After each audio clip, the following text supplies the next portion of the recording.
Good evening and welcome one and all to the seventh session of our Know Your Mahabharata series on Karna. Welcome Bharati ji once again. Hello. So, without further ado, I'll give a brief intro to what we are covering today. So today we'll be looking at the Ghosha Yatra Parva, wherein Duryodhana and his brothers and Karna along with Shakuni go on to kind of tease the Pandavas who are already in misery. And they get a fitting reply. I think Bharti will be more beautifully explaining that as to how the Chandal Chapudi suffers because of their arrogance. Second part is actually the most important part in Karna's life, something that everyone praises him for or he's known for. I mean, he's in fact defined by this singular incident, and I think you've all guessed it in your mind, which is the Daana of the Kavacha-Kundala. But was it really a Daana? And why, if not, why was it not? Let's hear from Bharti ji again today. Over to you, Bharti ji. Thank you, Vijay, and welcome everyone. Bharti ji, your volume is a bit low. You again, huh? Okay, is it better now? No, it's a bit low. No, it is perfect actually.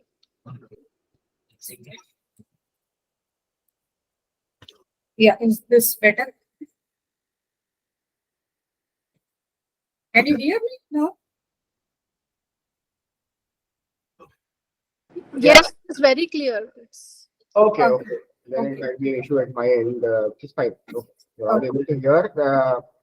Then I'll hand over the session to Bharti ji. Bharti ji, you can begin. Yeah, okay. So, like Vijay was saying, this is one of the Danvi title is one of the biggest identities of Karna. So it makes it adds something to his whole personality that makes him larger than life, larger than the Mahabharata itself. So he's used as a role model for Daana, and this is what the problem is.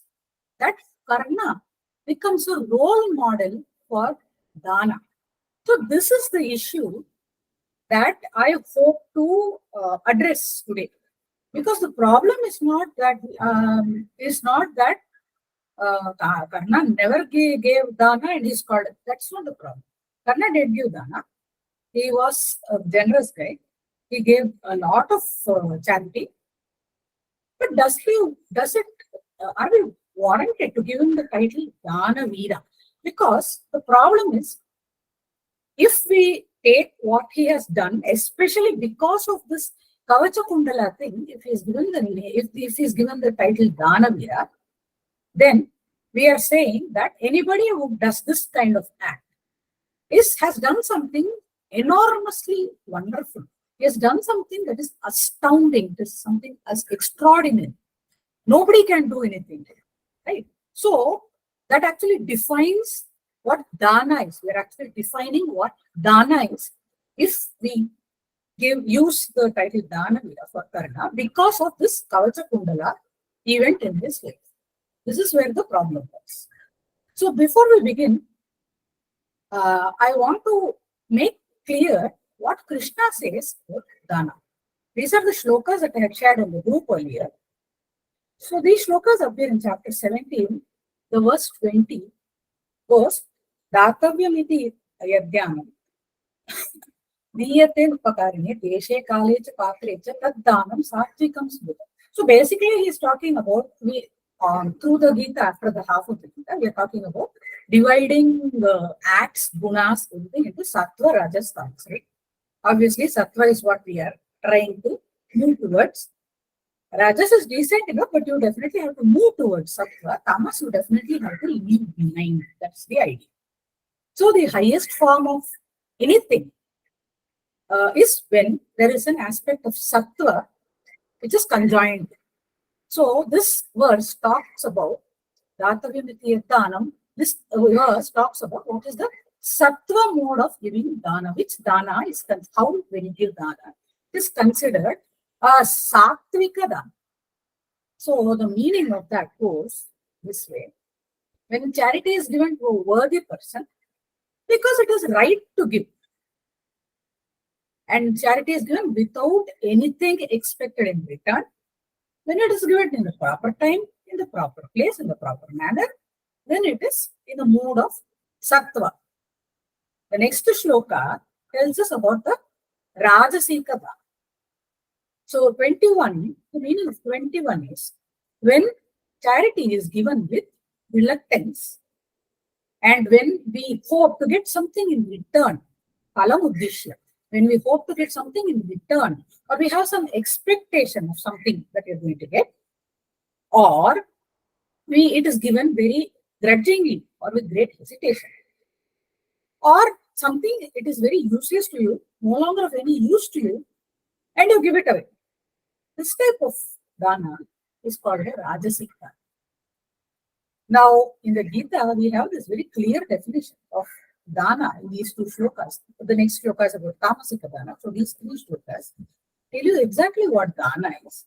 So within this framework, if we see the events that follow, also the events that we have seen already, we know who can be called. Can anybody be called Danavira, first of all? And who is more deserving of this title? Who is less deserving of this title? Is this particular exchange, is this particular Kavacha-Kundala incident an example of Dana itself? If it is so, what kind of Dana is? This becomes clear. So now, getting on to the narration, we'll start well before the Kavacha-Kundala, because the events that happened before actually have a bearing, in a way, on Karna's frame of mind when Indra arrives, right? So now the context is that the Pandavas are very close to the end of the 12-year exile. Their last or 13th year is supposed to be Ajnatavasa, incognito. So they're almost entering the Ajnatavasa period. They're nearing the end of the 12 years. They are at Dvaitavana at this point. Beautiful forest with a lake.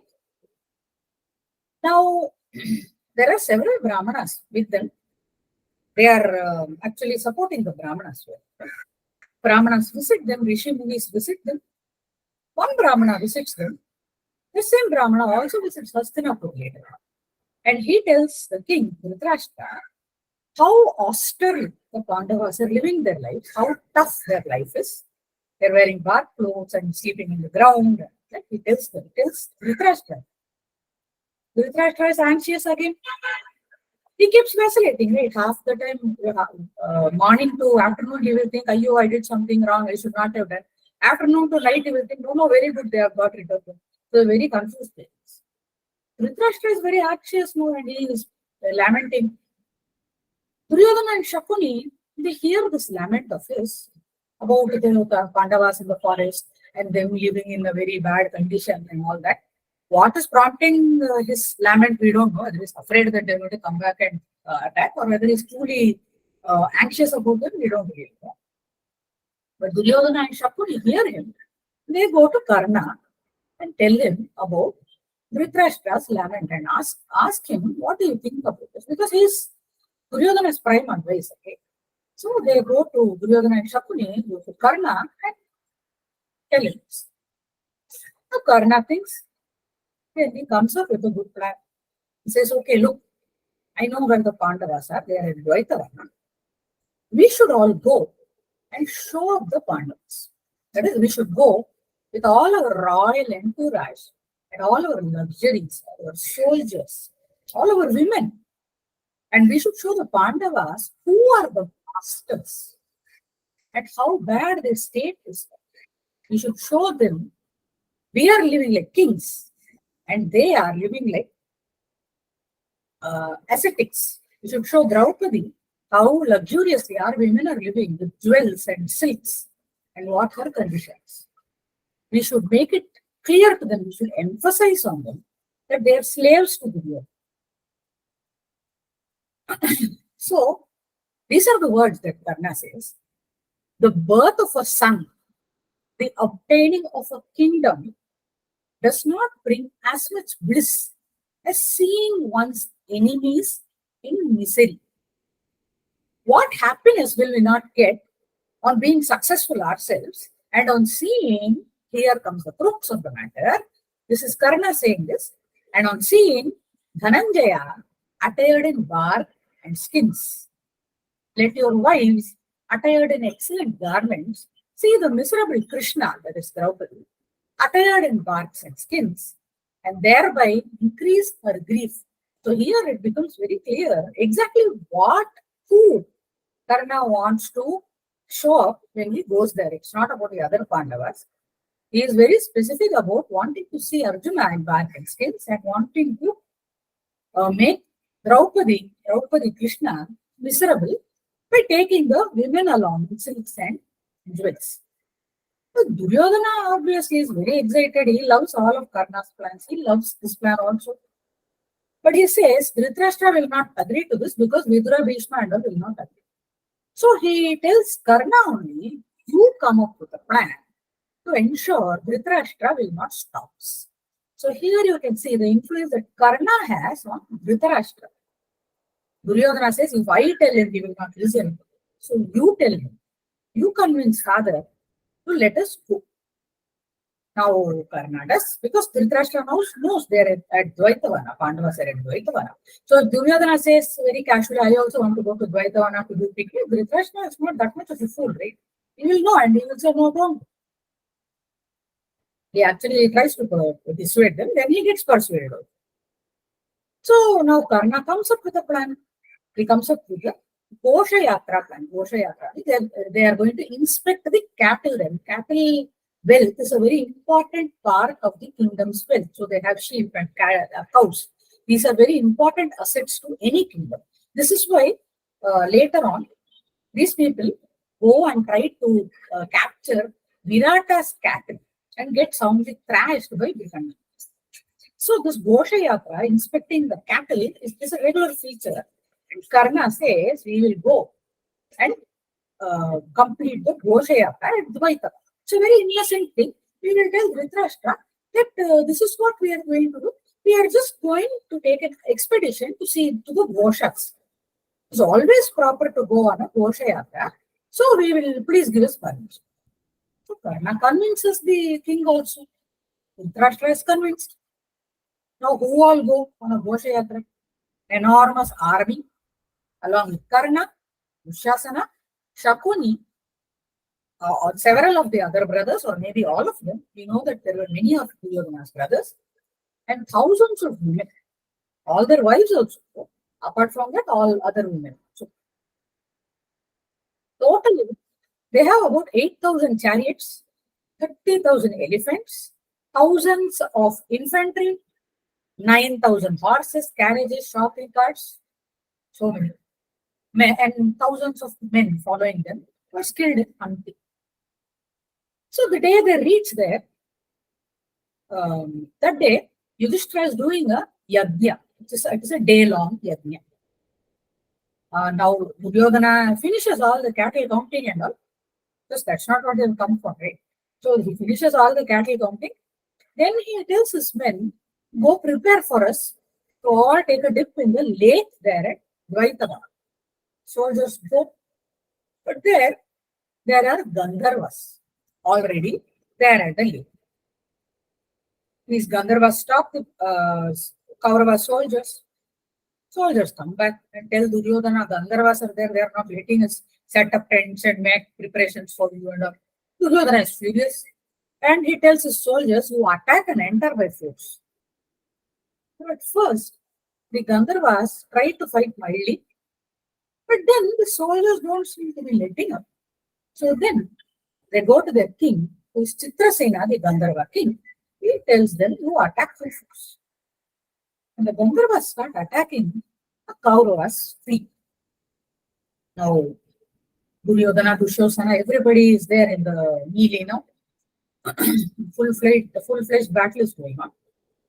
And they are not making much headway. Karna leads the attack. And he fights for a very long time. At the beginning, he is quite successful also because Karna is a very powerful warrior. Question of leads the attack is decently successful at the beginning. The fight goes on for a long time, but then the Gandharvas begin to overpower them. Karna gets beaten up very badly. His chariot is destroyed. And then they are all surrounded. Karna, Duryodhana, everybody is surrounded. The soldiers are being killed right, left, and center. Some of them are fleeing. So when they get surrounded and it does not look like they can overcome them, Karna's chariot is destroyed.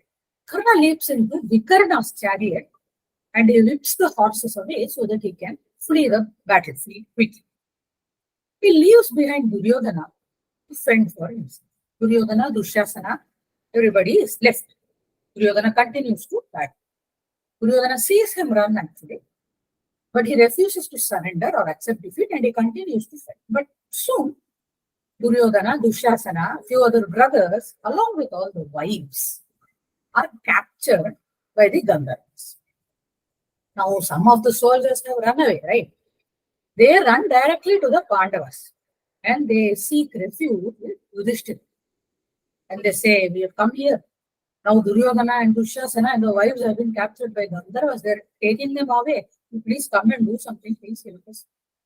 So Bhima listens to this and he says, okay, very good. Somebody did what we should have done to Duryodhana and he support us. Very good. But Yudhishthira stops. The last, in our previous session, we saw where Yudhishthira went wrong. Now we are seeing Yudhishthira's, what shall I say, Yudhishthira's sagacious side as well as his compassion. Yudhishthira stops Bhima and he tells him, no, you have to go rescue Duryodhana. Why? Because after all, Duryodhana, Dushasana are our clan. It is our lineage. We cannot allow an outsider to come and attack or get overpower our clan or our lineage. It is not a very nice thing for any of us. It is not just something happening to Duryodhana. It is something happening to our clan. Yudhishthira is able to see things from a higher perspective. He actually believes that Duryodhana is his brother and it is his duty to protect him. Now, he asks Bhima and Arjuna, we go and rescue him. Arjuna agrees and he says, first I will try conciliation with the Gandharvas because he is friends with the Gandharvas. Even at Indraloka, he has been learning from the Gandharvas. He has already made friends with Angaraparna long back, Chitraratha. So he has made friends with them. Chitrasena himself is a friend of Arjuna's. So Arjuna agrees and he says, first I will try conciliation. And if that fails, only then I will attack again. Arjuna being more of a sage than a warrior here, through the exile, this is the evolution you see in Arjuna. Yeah. So Yudhishthira does that is what. Yudhishthira makes a big folly in the previous, in the Vastraharana. But it's not like everything he did was like that. He did understand Dharma very well. He was truly a compassionate. And he did believe that Duryodhana and everybody else was his, they were his kin, which Duryodhana and Po never thought like. So now Arjuna goes, Arjuna, Bhima, Nakula, Sahadev, all of them go. They try to talk, Arjuna tries to talk to the Gandharvas, asking them to free Duryodhana and the rest. But the Gandharvas refuse. Now Arjuna begins to attack. The Gandharvas try to fight back, but the Pandavas are much too powerful. Gandharvas decide to retreat. When they take their captives with them, the Gandharvas can fly. So they are taking their captives in one big bunch. They tied them up. They are taking them via the sky route. They are carrying them off into the sky.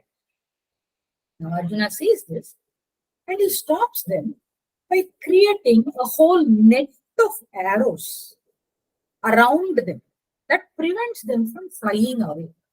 So they are literally caught in a net. Now that they are caught, they can't escape out. So they begin to shower down weapons. But Arjuna has a vast store of astras. Now he steadily keeps eliminating. Now Chitrasena sees that his Gandharvas are being beaten very badly. He appears on the scene. A major battle breaks out. But soon the Gandharva finds that he cannot defeat Arjuna and he turns invisible and starts showering weapons. It's still not a problem for Arjuna. He uses Shabdavedi to restrain Chitrasena. Finally, Chitrasena reveals himself to his friend and he is completely battered, no longer in fighting shape. And Arjuna stops, seeing that he is not fighting it. Now Arjuna and Chitrasena have a conversation. They hug each other and welcome each other. See the difference between a battle was taking place.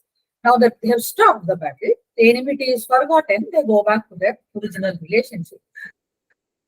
They take Duryodhana to Yudhishthira now, and so that Yudhishthira will know why Duryodhana had come. Chitrasena knows what Duryodhana had come for. He knows that they had come just to show up the Pandavas, just to rub it into the Pandavas' faces that they are living in poverty and this guy is living in such luxury. So Yudhishthira must know this. Then he will decide what to do with Duryodhana. So they take Duryodhana to Yudhishthira.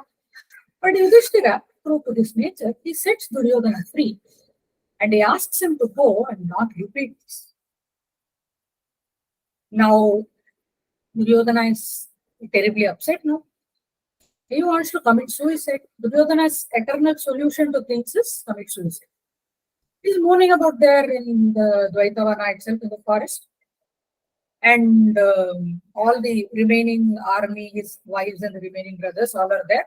He's sitting about there and thinking, no, my life is worthless. It's been saved by Arjuna now. I have been saved by Arjuna now. So my life is worthless. It is charity given to me by the Pandavas. I want to kill myself. The next morning, Karna comes back and he is looking for Duryodhana, finds him, very glad that Duryodhana has freed himself. He says, I was wounded by the arrows and I ran away, but I'm very happy to see you managed to defeat them and come out alive. Now this is like rubbing salt on poor Duryodhana's wounds. Duryodhana corrects him and tells him, no, Baba, I didn't do any fighting, defeating. I got captured only alongside with everybody. Pandavas only had to come and save me. So I don't want to live any further. This life is given to me by the Pandavas. I don't want it. I will die here. Dushasana, you become king. Now Dushasana, Karna, Shakuni, all of them great difficulty to convince him otherwise. They tried to convince him otherwise. Dushasana and Shakuni actually advises Duryodhana, you should stop feeling sad and you should show the Pandavas your gratitude and return the kingdom to them and thus set things, balance things out. They saved your life, you gave the kingdom, balance it out and then go and live your life. Just stop this whole mess, get on with your life. Dushasana says, no, how can I become king when you are alive? I will also be there. Karna says, no, look, why are you so sad? The Pandavas are your slaves. So they are your soldiers. So saving you was only their job. What is great about it? They only done their job. Why are you giving them so much credit for it? No, Duryodhana is correct. It's also good. Still stays there. And that night, a particular incident happens where we see that the Asuras and demons, they create a kritya to bring Duryodhana down, where he is told that, no, you can't commit suicide and all. We have to increase our power. For that, you have to be there on earth, mortal. You have to continue your mortal life so that we can gain supremacy over the good on earth. Anyway, that's a side issue. Let's see that. Now, Duryodhana, he finally is convinced, goes back to Hastinapura, and he wants to do the Rajasuya Yaga. But he is told that you can't do the Rajasuya because Yudhishthira has already done the Rajasuya and he's still alive. But you can do what is known as the Vaishnava Yaga. Duryodhana does that. And Karna soothes him, saying that don't worry, once the Pandavas are dead, then you do Rajasuya. And he makes a particular promise at this time. So in the Bollywood version, his promise is that he will not wash his feet until Arjuna is dead. In other versions, this is where he promises that I will not deny a Brahmana anything if he is asked. when I'm doing a Surya Puja, anything that a Brahmana comes and asks me, I will not deny it until I kill Arjuna. So the Gauri has this vow as, I will not wash my feet until I kill him. Now, other versions say that I will not deny a Brahmana anything until I kill Arjuna. So this this vow of Karna teaches Yudhishthira. Yudhishthira is very, very anxious about Karna all the time. Remember at Rangabhumi itself, after Karna and Arjuna's duel gets cancelled because of the sunset, Yudhishthira is very anxious. He feels, oh, Karna is very powerful, and he is going to be. If he and Arjuna fight, it is going to be very dangerous for him.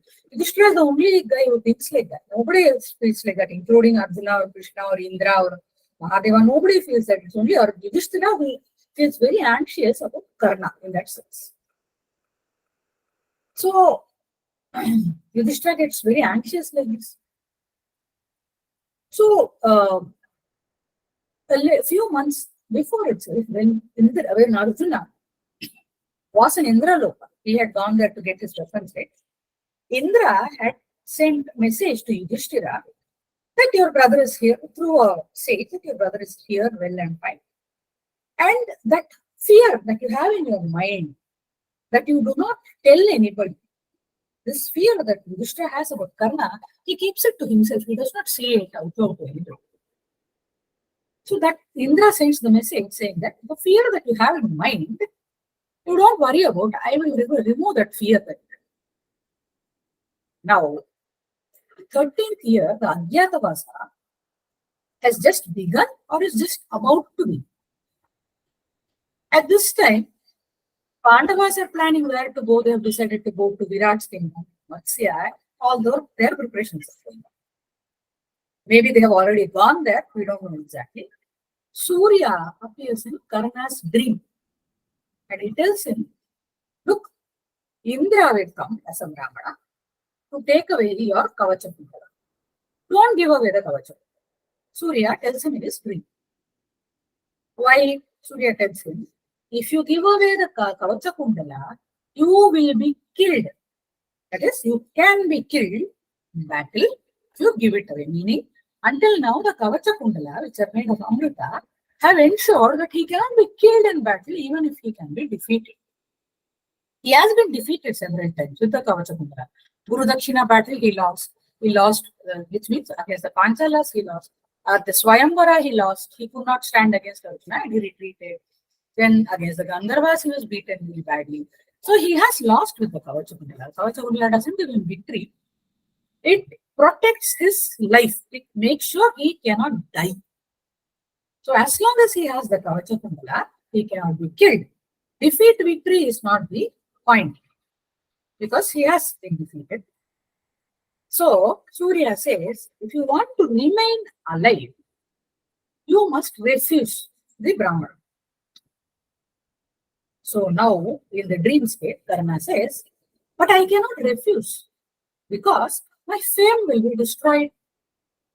He repeatedly says that I want to get the fame that will be associated with this. So I do not plan to refuse, even if it means that after I give the Kavacha-Kundala, I can be killed. So this is the good part of Karna. He prefers to have that fame instead of having a protection for his immortality. Not immortality, rather he can't die basically. He can be killed. He's avadhya as long as he has the Kavacha-Kundala. Now Surya very practically tells him, hey, look, what is the point of having fame, man, when you're dead? If you, what will you do after you're dead? Why will you care whether you're famous or not? Unfortunately, Karna did achieve that goal, though he did become famous, but for the wrong reasons. Now Karna says that even without Kavacha-Kundala, I will kill Arjuna. Surya tells him, okay, look, if you're determined to give the Kavacha-Kundala because you do not wish to damage your fame, then you ensure your victory. Because Indra wants to make it possible to kill him by taking away the Kavacha. That is the purpose of taking away the Kavacha-Kundala. To ensure that he can be killed So Karna should get something in return that will ensure that he can kill Arjuna. So Surya says, you get Indra's invincible spear that will kill all his enemies. You get this in exchange for your Kavacha, what is called the Vasali Shakti. So Karna likes this idea because killing Arjuna has been his lifetime goal. So he likes this idea very much. And he waits for Indra's arrival so he can get the Vasali Shakti. So imagine, Kavacha-Kundala can't kill Arjuna, right? Can only protect his life, but his goal is killing Arjuna. So if he has a possibility, opportunity to get something guaranteed to kill Arjuna, obviously that makes a very good, that's a good deal, right? So now, one morning, just as Karna is finishing his prayers to Surya, Indra approaches him in the guise of a Brahman. At first, Karna does not realize who this is, and he asks, what can I do for you? Can I give you land? Can I give you cows? Can I give you women? Can I give you houses? All sorts of things. Yes. Brahmana says, no, all these things I don't need. You give it to somebody you want. I want one thing. I want your Kavacha-Kundala. Karna refuses flat out. He says, oh Brahmana, again he repeats, I will give you habitable land, women, cows, rice for many years, but not my armor together with the earrings. He refuses to. The Brahmana insists. Karna refuses again. And he says, oh Brahmana, my natural armor and earrings have been created from Amrita.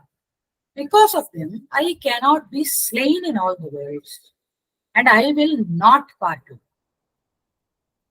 O bull among Brahmanas, take this kingdom, peaceful without any thorns, accept all this land, but I will not give you my Kavacha-Kundala. Without my earrings and natural armor, I will become vulnerable before my enemies.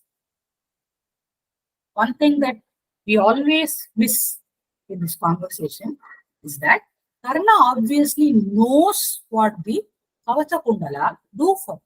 He knows that as long as he has the Kavacha-Kundala, he cannot be killed. Right? So he has always known that the Kavacha-Kundala make him unkillable. So again, the Brahmana insists. Now Karna says, oh, okay, look, I know who you are. You are Indra. You are the king of gods. Okay.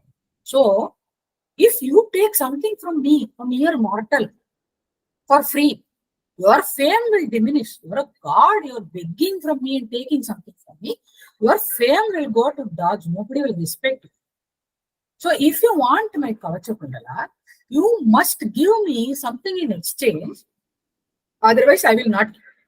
His words are, take my earrings and supreme armor if you so wish, but take them in exchange. Otherwise, I will not give. Indra laughs and he says, okay, I see that Surya has already told you about me. So you ask whatever you want. You want exchange. Ask for whatever you want, except for Vajra, ask for anything. Remember, this is Arjuna's father offering any weapon of his, knowing that he has one thing called the Vasali Shakti, which is invincible. Nobody can stop it. He's offering this in exchange for Kavacha-Kundala that cannot kill his son. Kavacha-Kundala is a defensive weapon. He's offering an offensive weapon to the enemy of his son in exchange for something that cannot hurt his son. A very happy Karna asks for the Vasali Shakti. Indra has no objection at all. He immediately summons the Shakti and he gives it to Karna also. So Karna gets the Shakti first. He has not even given the Kavacha-Kundala yet. He has gotten his named prize first. When Indra gives the Shakti, he tells Karna the terms and conditions. I've already said this before. All of these divine weapons and or divine equipment come with terms and conditions when they're given to mortals. For example, even the Akshaya Patra comes with the terms and conditions that as soon as Draupadi finishes eating, it will not produce any more food for that time. Pay first, yeah. Take goods later. Pavam, Indra only did Danam actually. Indra should be Dhanam. So now, for example, the Pashupata or the Brahmashira, we already spoke, we didn't talk about the Pashupata. So let me talk about the Brahmashira. Brahmashira, when Arjuna gets it from Drona, Drona tells him you can't use it against mortals. You can't use it against people who don't have a similar weapon.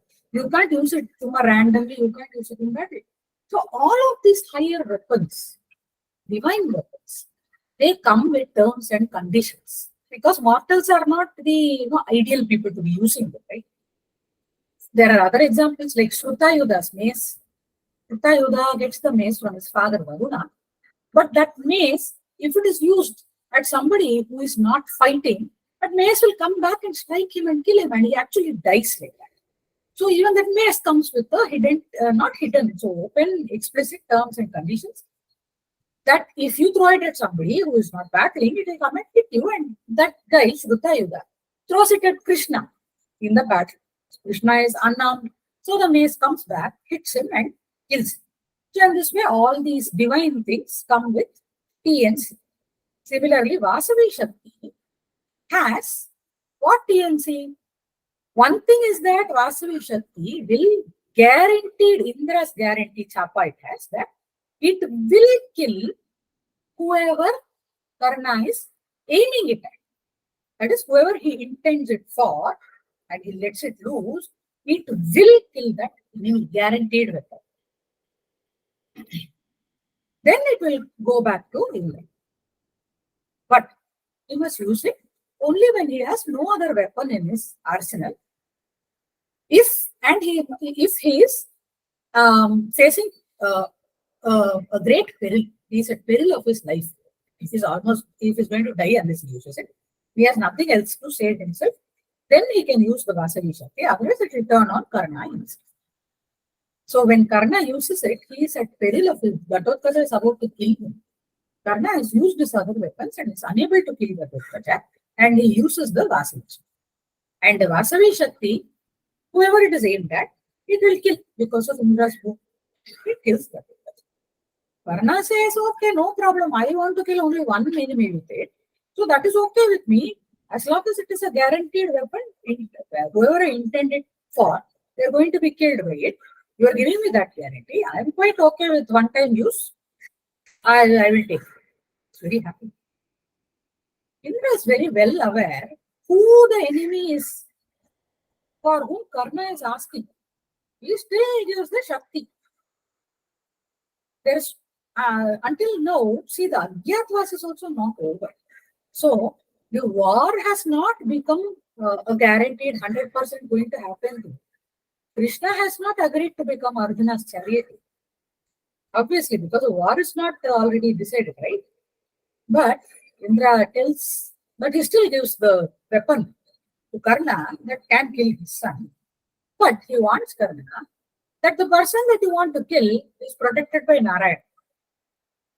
So think well what you're asking this. Karna says, no, I still want. So Indra says, okay, so be it, here, take, gives the Vasavi Shakti off. Now Karna says, okay, very good. Now I will cut off my Kavacha-Kundala and give, but I should be healed completely. There should be no scars left on my body. Indra agrees, yeah, sure, no problem. So he cuts off the Kavacha-Kundala and gives it, and because he does the act of cutting away the Kavacha-Kundala, he comes to be known as Karna. This is when he gets the name Karna. So as Indra promises, he heals his body and he goes his merry way, taking the Kavacha-Kundala away. Karna goes his merry way, taking the Vasavi Shakti. So the Pandavas and Kauravas both come to know of this. The Pandavas are happy, Kauravas are not. So today's very quick, I am getting prouder and prouder of myself, how quickly I finished. Very nice. So the narration part today finishes here, but I want to mention a few little stories to understand this Daana concept. So first one is from Yudhishthira's Rajasuya. I might have mentioned this before, but at Rajasuya, Duryodhana is in charge of the gifts and all that. So he's there very much in the middle of activities. And one of his biggest problems when he comes back to Hastinapur, he tells to Dhritarashtra, I was there. And the gifts, there are so many gifts that my hands were numb from taking them. And there were people standing outside Indraprastha because they didn't have place to come inside. I was taking gifts and so many gifts and so many gifts and so many gifts that I couldn't keep track of them. But that is not the point. The point is, while I was doing all this, I was hearing conch sounds continuously throughout the day. What does these conches signify? They had the system at the Rajasuya that every time 1 lakh brahmanas were fed, they would blow the conch. And Duryodhana says, all through the day, continuously conch was blowing until my ears started ringing. So much food was given away. So much of food and so much gifts. The brahmanas were given so many gifts. The people were given so many gifts. Yudhishthira gave away so much during the Rajasuya. So much that Duryodhana could not even measure how much was being given. Now we have seen one thing of Karna's also. Now he gave away his Kavacha-Kundala in exchange for something. Later on we see Dhritarashtra, when he decides to leave Hastinapur and go away into the forest, he wants to give away a lot of wealth. He doesn't have any wealth. So Yudhishthira offers, he tells him the treasury is yours, you can do whatever you want. Arjuna offers his personal wealth for him to give away. Dhritarashtra does a lot of Daana and then he goes to the forest. That is one example. We have other examples. We have the example of Shibi, who is approached by Agni and Indra as a test. So Agni comes in the form of a pigeon, Indra comes in the form of a hawk. Hawk is chasing the pigeon, and the pigeon comes and seeks shelter with Shibi. And the hawk says, look, pigeons are my food. You can't take away my food because a pigeon has come to you. Then what will I eat? I will die of starvation. So Shibi says, no. Killing you of starvation is not my dharma either. Throwing somebody who is coming to my protection is not my dharma either. What I can do is I can give you my flesh. Shibi starts cutting out his own body to offer to the king. This one Daana we saw. We see another Daana, the Adichi Muni, where the Devas need a supreme weapon to get rid of Vritrasura. Indra has to get rid of Vritrasura and he needs a supreme weapon.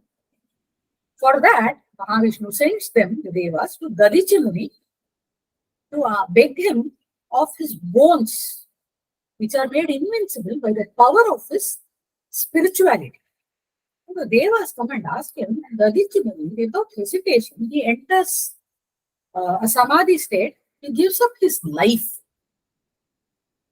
And the Devas take his bones and make the Vajra out of that bone, with which Indra ultimately kills Vritrasura. Let's come back to the Mahabharata now. There is a small story, which is told, I think, when Markandeya Muni to Yudhishthira. Somebody tells it to Yudhishthira. Incidentally, when Yudhishthira is feeling very bad and lamenting about we are sitting in the forest and suffering, he is told this story of a Brahmana called Mudgala. This Brahmana is a very austere Brahmana.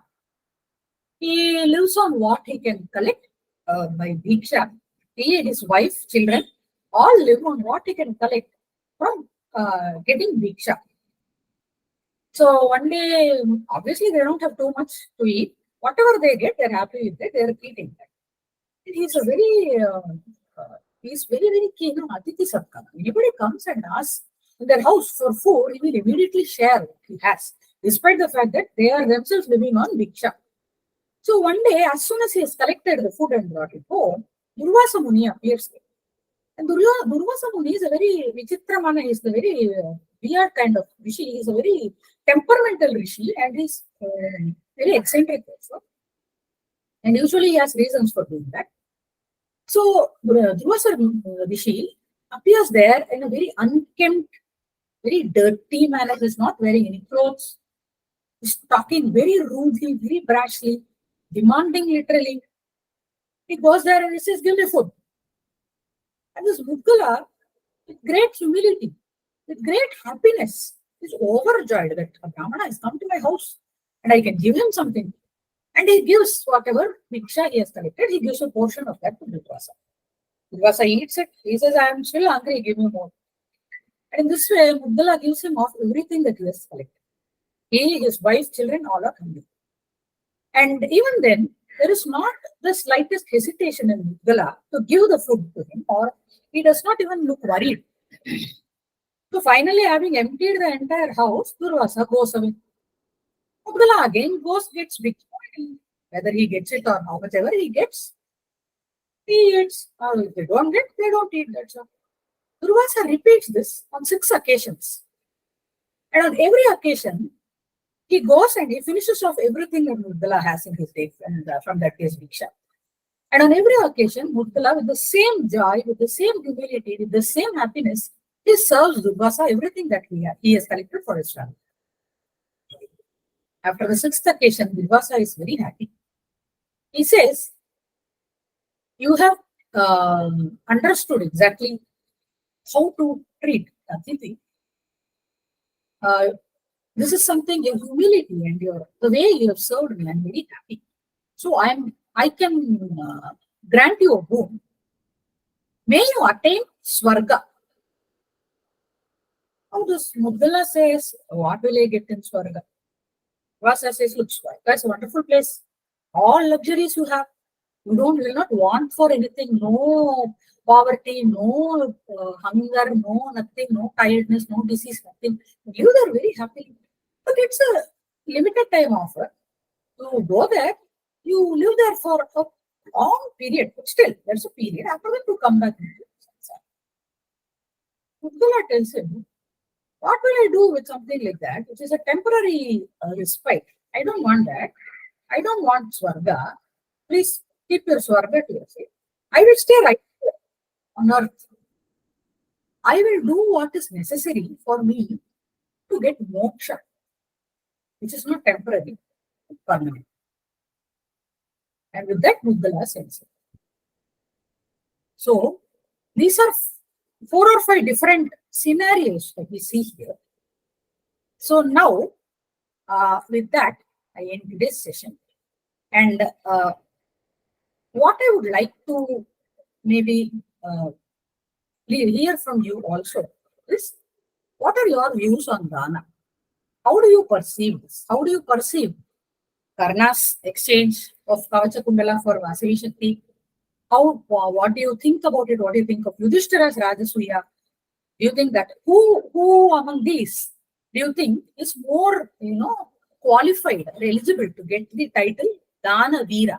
If you wanted to call somebody Dana Veera, which of these people? You have seen Karna, you have seen Yudhishthira, you have seen Dadichi, Shibi, Mudgala, somebody else also, Dhritarashtra.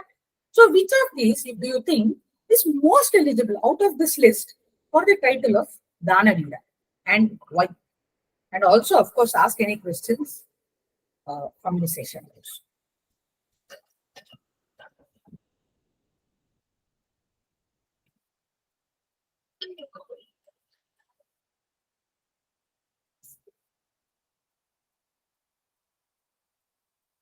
Bharti ji, Yeah, please. I have a question, not regarding the characters who you described, but I have a general question. You said that Dana also does not include what is not in use for us, and you're giving it away. Correct. But there could be a possibility it is not in use for us, but for somebody else it could be useful. Correct, it could be. So there, I think you have to look at the intent. Are you giving it because you're trying to do some spring cleaning in the house? Or are you giving it because, see, sometimes we may have something, we may have, say, a book or some, maybe a book of some kind of treatment, or you have some kind of knowledge of some treatment, you are not using it. But you're giving it to somebody with the intent that it will help them. Like education, for example. A guru may not exactly use the knowledge that he has, but when he's giving it with the understanding that somebody else is going to benefit from it. He does not expect anything in return for it. He gives something thinking that that person is going to benefit, is going to grow with it. Same way, we may have something. We may have even money, for example. We have too much money. Some of it we can give away without feeling the pinch. But the person we are giving it to has a great, what is 200 rupees may not mean a lot to me. 200 rupees may mean a square meal for somebody. So that person's need is greater than mine. So I am giving it away. I think the intent behind it is very, very important here. And the other thing here is that when you're giving something like that away, it is not of any use to me, I'm giving it away. The other thing, which also in the Gita, this is very explicitly made, we should not begin to think of ourselves as a giver. I am greater than him. So I am giving it to him and he is obligated to me. When that notion comes into our mind, immediately it stops being a Sattvika Dana, it becomes a Rajasika Dana, it might become a Tamasika Dana if you let that verse in. Right? So when you are giving a Dana, you have to give it with the mindset, this is what I understand, I may be wrong, but with the mindset that I have been put in this position where I can give something to somebody and I am grateful for the opportunity. Okay. Thank you. Yes.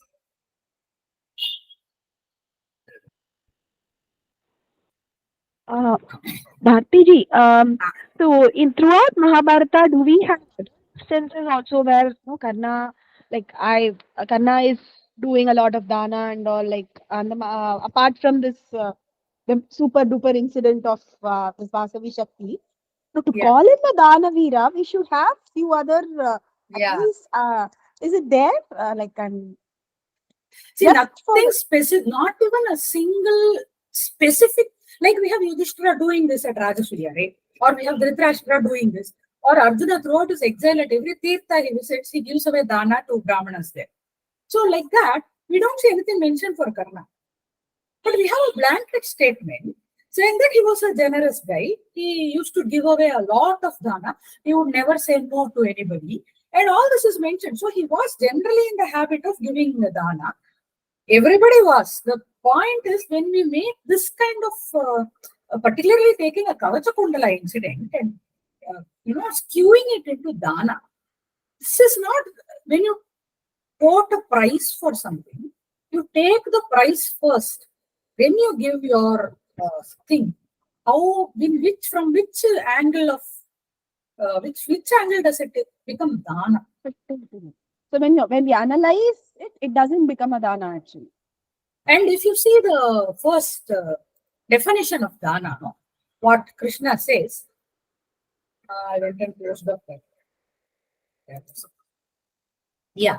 So when we see the definition of Dana, we see so many things are given. If this is there, it becomes Rajasika Dana. Charity given with reluctance. He was definitely reluctant to give it. He refused outright to give it, first of all. He said, I will not give. He said thrice or four times, he refused to. So it was given with reluctance. Was it given with the hope of return or an expectation of reward? Yes, definitely. It was given with the hope of something in return. In fact, he was waiting for Indra to come so that he can ask for the Vyasa. Then was it useless to him and it was given to him? Even that actually is true in the case of Kavacha-Kundala, because Karna's objective is to kill Arjuna. Kavacha-Kundala is not helping him do that. And Kavacha-Kundala is not giving him victory. So for Karna at that point, Kavacha-Kundala is pretty much a useless thing. He is not getting much benefit out of it. But he will get the goal that he wants from what he is asking for in return. So all of these boxes are being ticked by this particular incident. But yeah, Karna never gave Dan. No, that is not true. He did give Dan. He definitely did give Dan. He was generous that way. He was also like Yudhishthira. He was also giving from his kingdom, which was Anga. As a king, he was supposed to give, and he probably gave in capacity of king. But the thing is that all of them did. So to just highlight one thing, one incident as Dana, what happens is that we make it seem as if Dana itself was something extraordinary. Nobody did it, only Karna did it, which means we are saying that in Sanatana Dharma, there is no concept of dharma, and this guy was something extraordinary, and he did Dana, so he was even given a special title for that. So these are the problems with this Danveer business. These are the problems. What do our beliefs say? You give Dana as a matter of beauty, as a matter of course. Dana is integrated into our lifestyle. It is not something extraordinary for us. Somebody comes to you and asks, you have to give.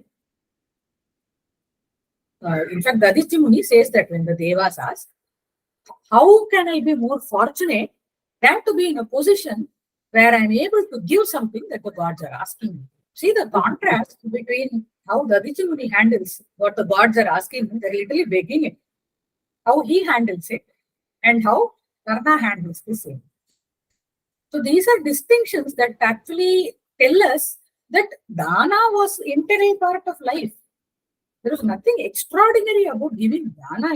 So that notion that he did something extraordinary that nobody did, that is very dangerous, because nobody did is definitely not the case. Everybody did it. Everybody did Dana according to their ability. That was part of life. It was part of our beliefs.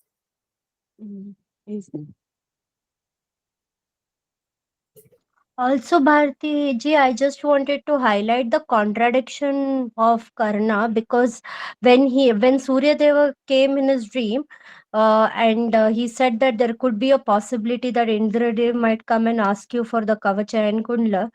At that point of time, instead of saying that I had actually taken a vow that till the time I kill Arjuna, I will be giving Dana, he said that my fame is important. Yeah. So it shows his contradiction, his main intention to do Danavira also, even in such things. Yeah, exactly. See, his focus was on fame. So again, if you are expecting something in return for giving, if I want to give Dana to an institution because they will give me one certificate, or they will announce on TV, or they'll put out on all their books that this person gave Dana, he is a donor, the value of that Dana goes down. But still the Dana, the value of the Dana goes down. The significance of that Dana goes down. It is not as valuable as a Dana done by, say, Mudgala or Dadichi. Dadichi Rishi died. What he will get in return from them? Nothing he got. Mudgala refused even Swarga. Said, even Swarga, I don't know. I will stay here only. He didn't ask Durvasa for moksha. Durvasa can't give. That is a different thing. But he didn't even ask. He said, I will stay here only. And I will continue to do what I'm doing so that I will attain moksha myself. You don't need to do anything. You will continue in poverty, no problem. I will attain moksha. He had no expectation of return. But the minute you say I'm exchanging Dana for fame, it becomes an exchange, it becomes a deal. Karna himself calls it an exchange. Karna also, Pavan doesn't call himself Danveer anywhere. He knows it is exchange only. He is exchanging only, making it very clear. It's only modern day writers who have made it one big, great Danveerta and great charity. Karna doesn't think it is charity. He is very clearly saying, I will make a deal. You give me, otherwise I will not. He is very clear about it. Bharti, Yeah.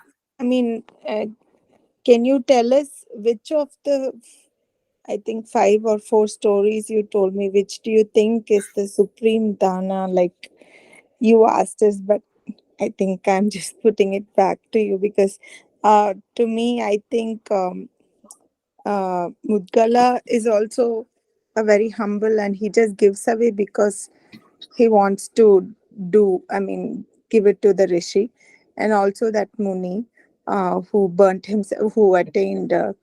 But in reality, does Krishna say that we have to do Dana I mean, if we are doing our duties, is it necessary to do dana? I um I mean, Dana is part of our duties. part of our duties. Yeah. Okay. See, every householder or at every stage of life, we have a particular duty, right? Even as a student, no, you have a Guru Dakshina concept. Right. You do give, right? I'm not saying that is dana. I'm just pointing out you have to give at every stage of life. Every day we are supposed to offer something to the animals, something to people. People who come, you're supposed to feed them. So this is built into every everyday life. We have some dana aspect somewhere. Mhm. We may not, it may not even be, that is the thing, no, that is the beauty of it. We don't even specifically call it dana and say that this is charity that I'm doing, which is something great. It is a part of what we are doing. So it is part of our duties to do it. Okay. To offer water, to offer clothes, to offer food, and all that. So, of those 5 people, let me not get into the exact answer now. I think everybody might have different views on it. My views would be Yudhishthira gave a lot of food, annadana he did, but he was still doing it from the treasury of Indraprastha. He was doing it as a king who should support his citizens.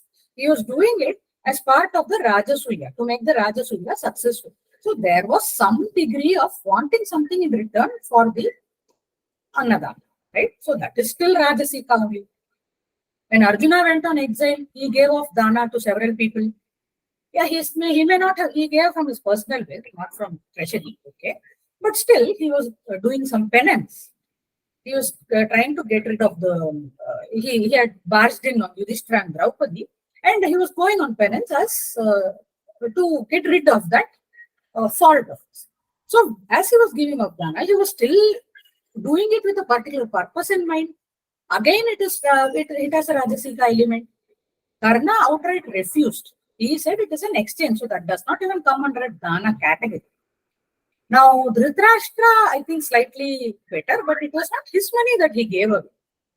It was the treasury money, it was Arjuna's personal wealth that he gave.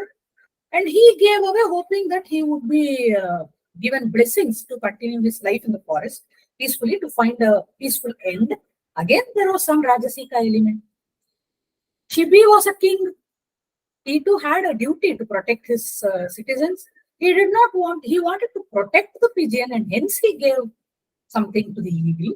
So he was also trying to fulfill some goal, obviously not a personal goal, still a little bit of maybe something he wanted to fulfill something, so he did something. That little tiny hue of wanting something to fulfill this happens there. Whereas if you see Dadichi and Muddala, they literally did not want anything. Muddala refused to take what he was getting.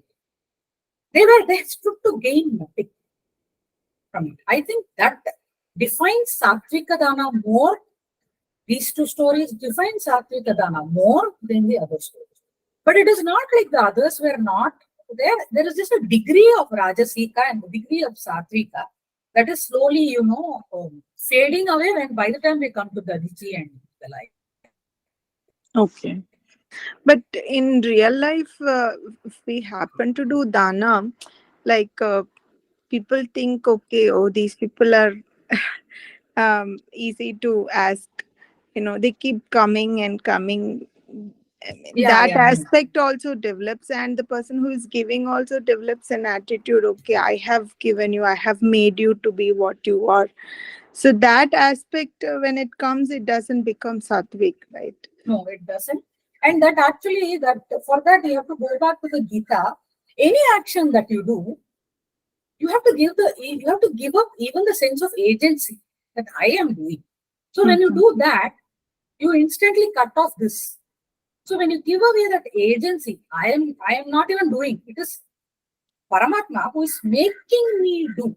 So this is what Krishna tells Arjuna, right? You are not doing. I have already killed them. Not meaning that he has already killed them. These are zombies standing there. It's not that. He has already decided that these people's lives are going to end. So you are not the agency. Leave the agency to me. Don't take the agency. Don't believe that you are responsible for doing it. or you are doing it, you believe that you are being made to do, you are being made to give dana. You have been put in a position where you can give dana. You have been put in a position where you have enough to be able to share with people. You be grateful for that. And then when you look at it that way, when you become grateful for being in a position where you're able to give dana, and you begin to think that I am not doing this, Krishna has put me in a position where I can do this, immediately your aspect of ego gets cut off. Right. Now, other people keep coming back to you again and again. That is their gunas that is propelling them towards you. At some point of time, see, in this definition, we also saw another thing. Charity given to a worthy person, because it is right to give at the proper time and proper place. This is Satvika Dana. So, is this person worthy? Is that person deserving of the Dana? That is our duty to check and do. If somebody is just because you're an easy pick, they keep coming and asking, you do not feel they are deserving, then there is no need to give Dana to that person. Okay. So, like once we start giving dana, and I mean, suppose we have done something good for someone, and later on people praise us, and the praise gets into the mind rather than the actual goal of keep on doing the dana. So, I think in that case, Karna is more about the praise and fame, which he gets attached to the thing. So this is why it's better to give anonymously.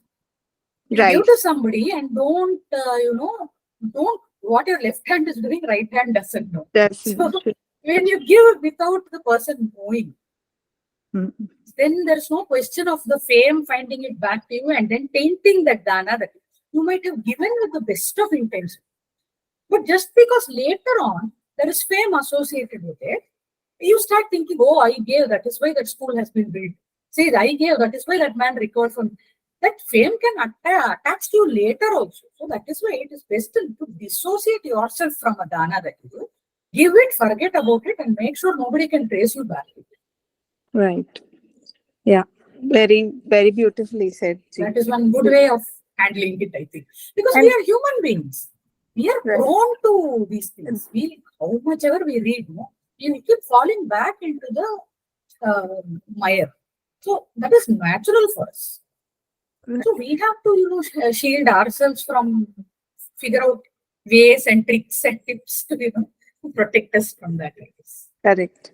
And also when Karna cut his own flesh, his revenge, his want to take revenge on Arjuna is more than his own pain, what he goes through. So in that case, it's not even Rajasika. It's much below. It's much lower than that, isn't it? He actually says, I don't mind dying. I don't mind giving away something that is keeping me alive, but I want to kill someone. Okay. That and another thing is here is, it is not his. He is not confident about his skills, right? He's asking for a guaranteed weapon. The weapon, whoever it is aimed at, it will kill because of Indra's blessings. So he's not even confident of his own abilities at that point. He wants by hook or by crook to kill Arjuna. Right. He's not asking for something that will enable him to use his prowess and kill Arjuna. He wants an invincibility. Right? Thank you, Ji. Very nice. Thank you, Ji. Yes, Poonam Ji, sorry to keep you waiting. Namaste, Bharati Ji. Namaste. Just trying to understand this whole concept of dana. So you made the classification, or you brought, you informed us about the classification of sattvic, rajasic, and tamasic dana, right? But there are also different kinds of danas, aren't there? And there's like, I'm trying to understand, like, is there like a shreshta dana sort of a thing? Because my personal belief is like annadana, and I don't remember where this came to me, but I had this thing that anything else you give, the person that is receiving can maybe, think maybe he could have given something more, or, I could have expected, or something like that. But annadana is where once the person is satisfied, fed completely, then, they cannot eat more. So that's sort of complete. So again, trying to understand this whole concept of dana and understanding, is there anything like a shreshta dana, or which dana is better than the other kind of dana? I don't think I'm qualified enough to talk about this, but what I have also heard is that in other danas, you have to think about all these things, whether it is appropriate to give, how much you should give, are you giving too much? See, if you give a poor guy too much money, he goes drinks and then beats up his wife. You are kind of facilitating that, right? Even though your intent may have been very good, you might have given the money for the guy to educate his son. He might go drink it all up and then go beat his kids and wife. So you don't know really. So in other kinds of dana, you have this onus on yourself to figure out whether this is right, whether this guy is worthy of it, whether he can be trusted with this dana, whether he will use it appropriately like he is claiming. Is there an element of truthfulness? All these aspects come into to some extent at least. But with Annadana, you don't have to think about any of this. You don't have to think about whether he is the appropriate guy. Has he come at the right time? Is this the right place? You don't have to think about anything. You can give Annadana to anybody, anytime, anywhere. This is what I have also heard. Yeah. Food and water, anytime, anybody. That becomes the basic, essential thing that you give, and it is one of the most important and most significant ways of giving dana. Yes, I have also heard that. And dana to attain punya, that is not something that's selfish, is it? See, ultimately, dana to attain punya is because the ultimate goal, if you go by, I'm sorry, I'm very much into Gita these days, so I keep going back there. But the idea of, the whole idea of going towards moksha is that we are neither aiming for punya nor are we trying to build up papa. We don't want punya either. Because if you have punya, what happens? You have punya in balance. You have too much punya. You have punya in balance when you die. You're born again to enjoy that punya. So in a way, you're saying there should be inaction in life? No, you should not be trying to. No. That's a good question, actually, Arjuna Vyasa. No. What you should do is you should remove the action from yourself. You detach yourself from the action. That is, the action is happening as a part of your, like breathing, right? Breathing is an action. You can't see when you look at somebody who tells you, I don't want to, I'm a karma yogi, so I will not do anything. Many people use this as an excuse. I'm a karma yogi, so Krishna has told me there is no, you should not do, action will bind you to samsara. So I will not do any action. So I'm not karma yogi. I'm a yogi, so I will not do any action. I will just be quiet and I will not do it. You can't, a human being, a mortal body, cannot ever not be doing anything. Even breathing is an action. Blinking is an action. Digesting is an action. How can any person stop doing action? You can't. As long as you're alive, you are acting. So the thing is not to stop action. It is to do appropriate action only, and to understand that all of these actions are being done by me because I have had past karmas. I am in a particular station of life, and these are my duties. So I am doing these actions. What these actions result in, that I am not interested. So you have to detach yourself from what the action results in, not from the action. Because you cannot detach yourself from the action. Just like you cannot detach yourself from the action, breathing or metabolizing or blinking. You can't say that, right? So, just like we do all of these reflexively, your actions have to be reflexive. Your actions, you are not blinking because you are consciously thinking about it, and you're saying, if I blink only, my eyes will not burn. You don't even think about it. You don't think every time you take a breath, okay, this is keeping me alive. You have detached that outcome of it from the action. You are doing it so that your body will be alive. You're digesting so that your body is nourished. Your body is nourished because you have to do some karma. So that is all. That karma you have to do. That's it. That's all you are concerned with. What happens when you do the karma? After you do the karma, what happens? That is not it. That is the part where that you detach yourself from. So if you think that I have given dana Now I want punya from it. Then you're automatically getting again enmeshed into this. I want something. I am going to get something. So when you give dana and you don't get punya, for example, if you give dana, you expect that you would have got punya. But the very next month, there's a huge tragedy that befalls your business, or you lose your job, or something happens, you fall sick. Won't you feel, I gave dana and all. Why am I not getting any fruits? Won't you start questioning it? So the minute you start questioning that, the dana has not been given without a reward in mind, whatever the reward might be, even if it is punya. Okay. But consciously trying to do good, I don't know. I'm still maybe. See, all this is for Arjuna, okay? All this is Arjuna level master class. for us, I think we can afford to take a little. Yeah. Thank you, Bharati. That guy was a sage and he was a prince. He didn't want kingdom. He said, no, I will drop all my weapons and go to forest. We can't do all that. Okay? So I think it is important for us to understand what it is, internalize it, and try our best to move towards. Right. We cannot achieve. I mean, I shouldn't be saying that, but I certainly cannot achieve this in one lifetime. It might take several janmas, but we have to understand and try to move. Yeah. And that I think is, I think if we can do that, that's good enough. I have another question that is like completely off topic. No problem. Maybe I'll save it till the end and let others. Go ahead. There are no other raised hands. Anybody else? So this is the question that I had in mind for a long time, talking about karma and how, the concept of birth and rebirth and everything. So good karma will entail you to have a better life or, better fruits. If not in this life, in some lifetime, you will be getting that. But when we look at the lives of Krishna and Rama, they have faced more difficulties than a normal person in every birth that they have taken, right? So Right. how does this karma fit into all of this? That is, anybody can correct me if I'm wrong. I'm just saying from my own understanding of how I see these things. Krishna and Rama are beyond, that is, Paramatma is beyond the circle of karma.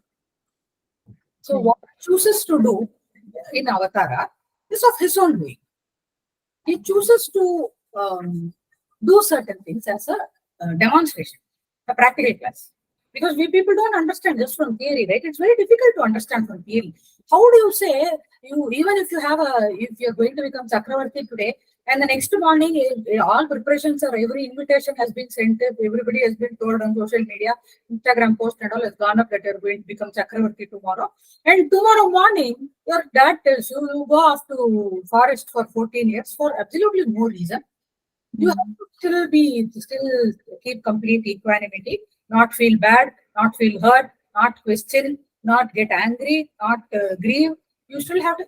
We will ask, hey, what man, how we will do all this? Tumma, you're saying nobody can do this.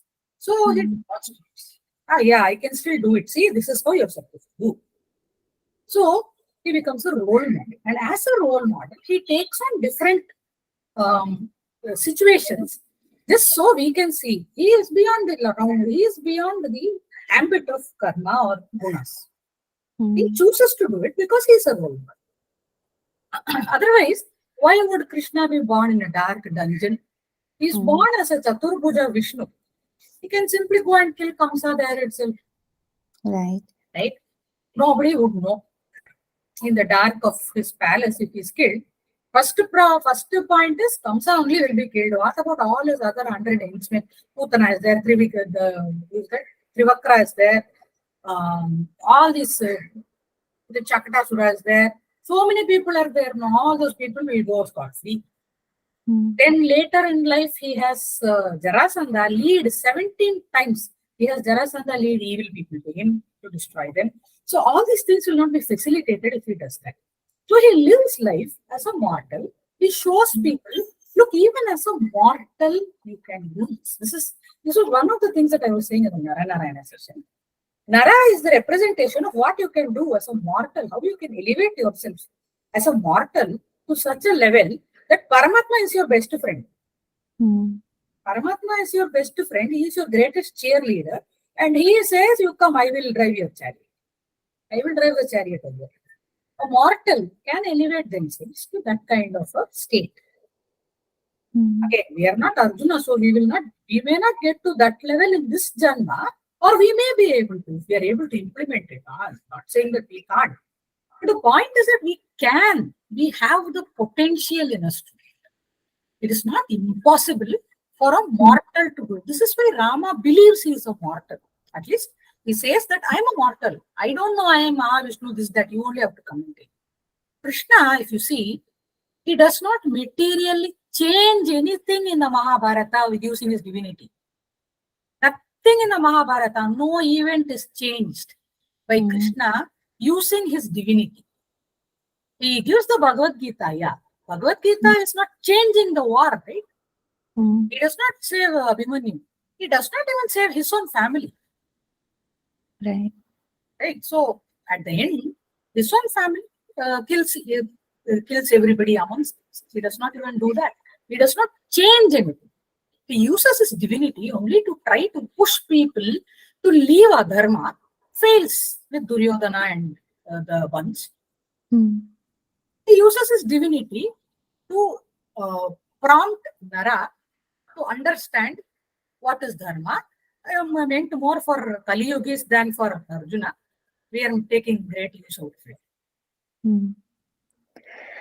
Yeah. Thank you, Bharati ji. Thank you. Thank you so much. Yes, anybody else?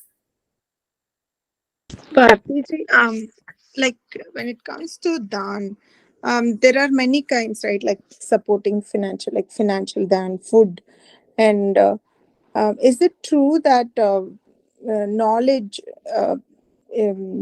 like sharing your knowledge for others' good, is the highest Dan? Is it something true? I think I heard somewhere. So I wanted to know, like.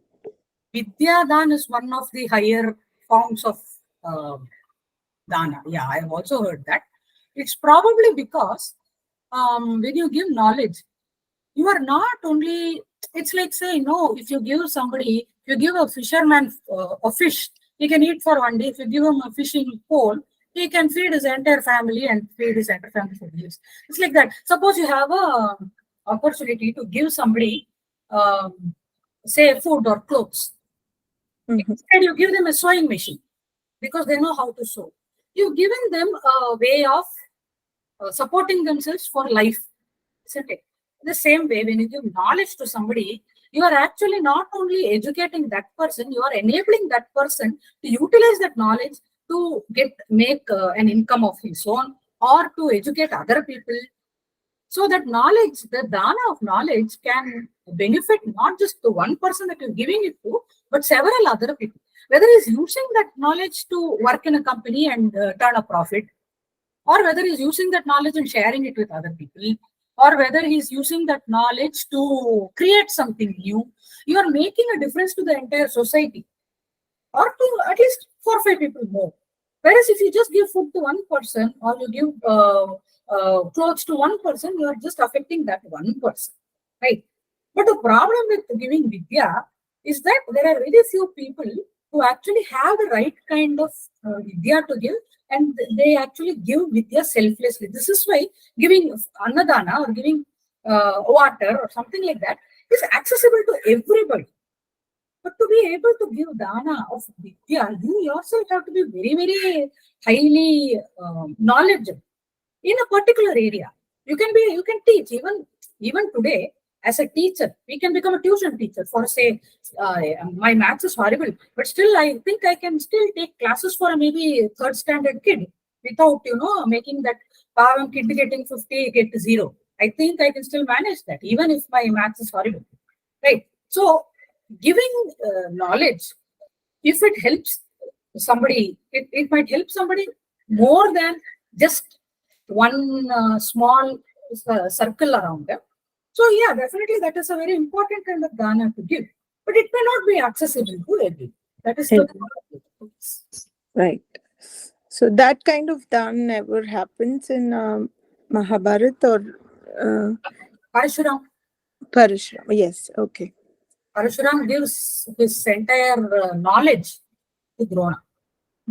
Like Drona goes to Parashuram and he asks for, he hears that Parashuram is giving everything away and going off to the Mahendra Hills. The Drona goes to him and asks him for wealth because his son is crying for milk, right? He goes and asks for wealth, and Parashuram says, I just finished giving of the last of my wealth. I don't have anything left. I have only my Dhanurvidya. So Drona says, okay, give me Dhan of your Dhanurvidya. So he takes that and becomes the teacher that is. Okay, ji. Thank you.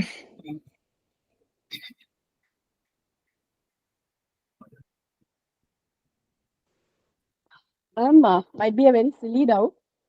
He's referred to as Karna throughout, or I heard you say it's after the incident of he cutting his ears, or before also he's referred to as Karna only, ma'am. He is referred to as Karna all through because the Mahabharata is told 2 generations later.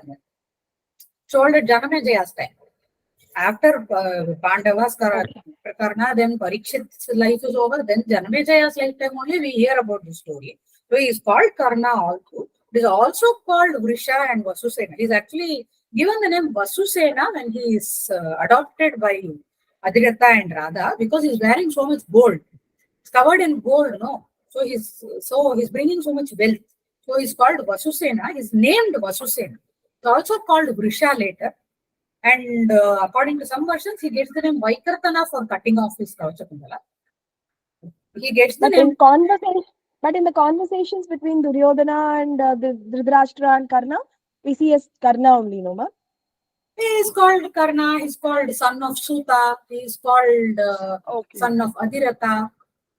Different things. He's called Karna also. But again, yeah, poetic license everywhere. Okay.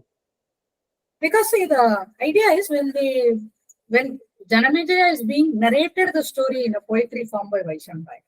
So he's narrating it to him in a, like we do a storytelling session. So he's using the name. He's become famous as Karna. He becomes famous after, like Bhishma is known as Bhishma only, not as Devavrata, right? Similarly, Karna is known for that act of his.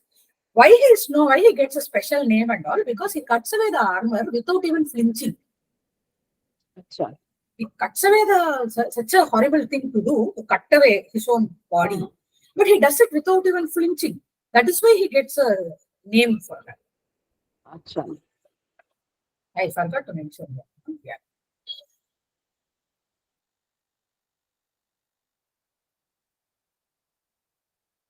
Yes, any more questions? Yeah, any more questions from the audience? We'll go for at least a couple more. Bharti Tell me. No question. Thank you so much for the session. Thank you. Thank you for being here. Whatever you said, from the Gita quote and all this, it is very nice. Because I'm also in the Gita class and all, no? So I'm following that. Thank you very much. And you said about Mutkalan, no? There is a verse in Tondradi Podiyalvar's Thirumalai. Namanum Mutkalanum Pesa, Naragil Nindargal Ketka, Naragame Swergamahum, Namangal Ude Nambi. Like, I think he is referring to this Mutkalan only, Tondradi Podiyalvar. I don't understand. I didn't understand it fully, but yeah, it looks like that. No. In Tondradi Podiyalvar, this thing, Divya Prabandham. I didn't understand the verse completely. I mean, exactly, I don't understand the verse, but. Namanum Mutkalanum Pesa. Okay. Okay. Naragil Nindrargal Keka. Okay. Naragil. That is, Naman means Yaman. Yamadharman. And Mutkalan. Mudgalan வந்து when he goes to இது நமனும் முத்கலனும் பேசும்போது நரகத்துல இருக்கவாலாம் கேக்குறலாம் அங்க என்ன பேசுறா அப்படின்னு. அப்ப வந்து அவங்க வந்து இவரு நம்ம பெருமாளுடைய நாமங்கள் பத்தி பேசுறா. பேசும்போது ஈவன் நரகமே வந்து சொர்க்கம் ஆயிடுறான். யமன் உள்ள போய் பார்க்கும்போது யாருமே அங்க இருக்கிறது இல்ல. இட் பிகம்ஸ் லைக் சொர்க்கம் அப்படின்னு சொல்லிட்டு. So that நீங்க அது சொல்லும் போது I just remembering that line. Okay. For translate it for those who are not familiar with Tamil. No, that is a problem. No problem. Okay. So when Chitraji is saying that there's a verse where Mudgalan is talking with Yama, and Yama is when Mudgala starts talking about Mahavishnu, and when he starts reciting his name, Yama, who is standing at the gateway of Naraka, finds out that Naraka is no longer Naraka and it has become Swarga. When he turns around to find Naraka is no longer, is looking very much like Swarga and there is no Naraka left. So such is the power of his devotion as well as the power of what he is saying. Yes, ma'am. Correctly said, ma'am. Thank you very much. Thank you. Thank you. Thank you very much. Connections are there. So the more we no, when I read the Gita, I keep finding so much, it is so parallel. Like I was telling somebody, the practical class of Mahabharata is a theory class. I keep saying that there is so much parallel. When you see the Gita and try to understand it, you see that everything that he's saying has been demonstrated through the Mahabharata. Yeah. And about Poonamji's question, why Rama and Krishna got suffered, the explanation given by you is very, very correct, ma'am. Because in Gita, that is in the Indic Puranas and all, Rama and Krishna, they are avatars of Vishnu. Beyond the circle they do, they are not born of the karmas. It is their own will and wish they born like this. Actually, that. Their own, I am born of my own will. Actually, that is also a Gita. Yes, I am born of my own will, and it is of my own will that the entire Srishti takes place. Yeah, even my Arjuna is asking why I don't know all my births, but Krishna is telling I know all my births. How did you tell to Vyasa? You don't know. Correct. Yeah, because I am born of my own will and wish. You are not like that. Correct, yeah. The more you learn the Gita, the more all of this starts kind of fitting like jigsaw puzzles. Oh, okay, this is what they're trying to tell us. Okay, where are you learning Gita, ma'am? I'm actually, I've read a lot of different meanings, and I never understood any of them. I'm realizing now. Now, recently, I started reading Ramanuja Bhashya. I'm learning recitation at Learn Gita. So I'm learning the chanting there. But I'm reading the Bhashyam from Ramanuja Bhashyam, and it's now only I'm beginning to scratch the surface of the Gita. Now I'm actually beginning to understand what is the gravity of this thing. I will not dare to say that I'm understanding Gita and all. I have several janmas to do that. But I'm beginning to understand, oh my God, what kind of a treasure we have here in our hands. Okay. And moreover, ma'am, nowadays all our that is whoever don't know properly the Indic Puranas and all those things, they say that why Rama is doing this, why Krishna is doing this, all these things nonsense are coming out. They don't know properly what has happened and why God has come like this. So simply they are telling anything Rama you himself take is it doing out like of this. context. Any act, you take it out of context, it will look very different. If you just take the last, take Dhritarashtra's example for today. You just tell somebody the episode of Dhritarashtra giving away so much dhan and then going away to forest. They don't know the Mahabharata at all. I mean, only tell them there was this king who called Dhritarashtra who gave away so much dhan, then he went away to the forest. They will think Dhritarashtra is the biggest Dani in the universe, wonderful man, I will use him as role model. No. What he has done all his life, they don't know. Take that thing out of context, gives you an entirely different picture whatsoever. Same thing has happened to this Danveer story. You take the entire thing out of context. You only know that Karna gave Kavacha-Kundala. Why did he give? Did he give it of his own? Did he get something in return? What happened before that? What was the Kavacha-Kundala doing for him? What did he get in return and how valuable it was for him? What was his goal in life? Was the Kavacha-Kundala, who gave him the Kavacha-Kundala? Another important point here. Who gave him the Kavacha-Kundala? Was it his to give away? You get something. You bought Anga Pradesh from somebody. You gave lot of Dana to lot of Brahmins.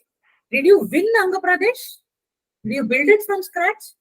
Yudhishthira built Indraprastha. Yudhishthira and his brothers built Indraprastha from scratch, and he gave Dana from the treasury. So, somewhat better. Anga Pradesh was given to him free of cost. He didn't work for it, he didn't fight for it, he didn't battle for it, he did nothing. From that treasury, he is giving Dana. In Tamil, we have this saying, no, Kadatanga eduthu vazhikulle podikku. That is what this is, you know. Correct. So this means coconut. You take a coconut free of cost from a roadside vendor, and you go and offer it to a roadside Ganpat and ask for favors. You are not losing anything. You are only gaining. So the Kavacha-Kundala, what was its function? He got it from Kunti, free. Kunti did not get anything for her other sons. He got it from Kunti, and then he used that. It became a wonderful negotiating tool for him. If he had not had Kavacha-Kundala, he would not have got Vasavi Shakti. So actually, he should be thanking Kunti for it. Instead of that, people make Kunti one great villainess, and they say she abandoned her baby, this, that. That baby survived only because of the Kavacha-Kundala that she got. Not saying what Kunti did was wonderfully correct, but I'm saying that there is another angle to it that we have to. He would not have had the Kavacha-Kundala if he was not born with Kunti. And if she had not had to abandon him, she would not have asked for the Kavacha-Kundala. So it was because he had that Kavacha-Kundala that he survived his so many battles where he was defeated. It was because he had it that he had a negotiating tool with which he could get the Vasavi Shakti that was so badly won. So every angle has a different perspective. That also you have to see, and then you decide whether this is something, this is charity or not. Like in Yudhishthira's case, he is giving Dana to Brahmanas from Indraprastha's treasury. So is that entirely Dana? It's not his personal wealth. All of these have several nuances there to consider before we, give labels. Better not to give labels only.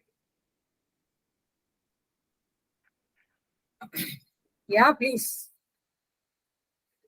Correct, ma'am. Thank you. And only thing we should accept Rama and Krishna are God. All of us, many people, they think that Rama and Krishna are one among the human beings.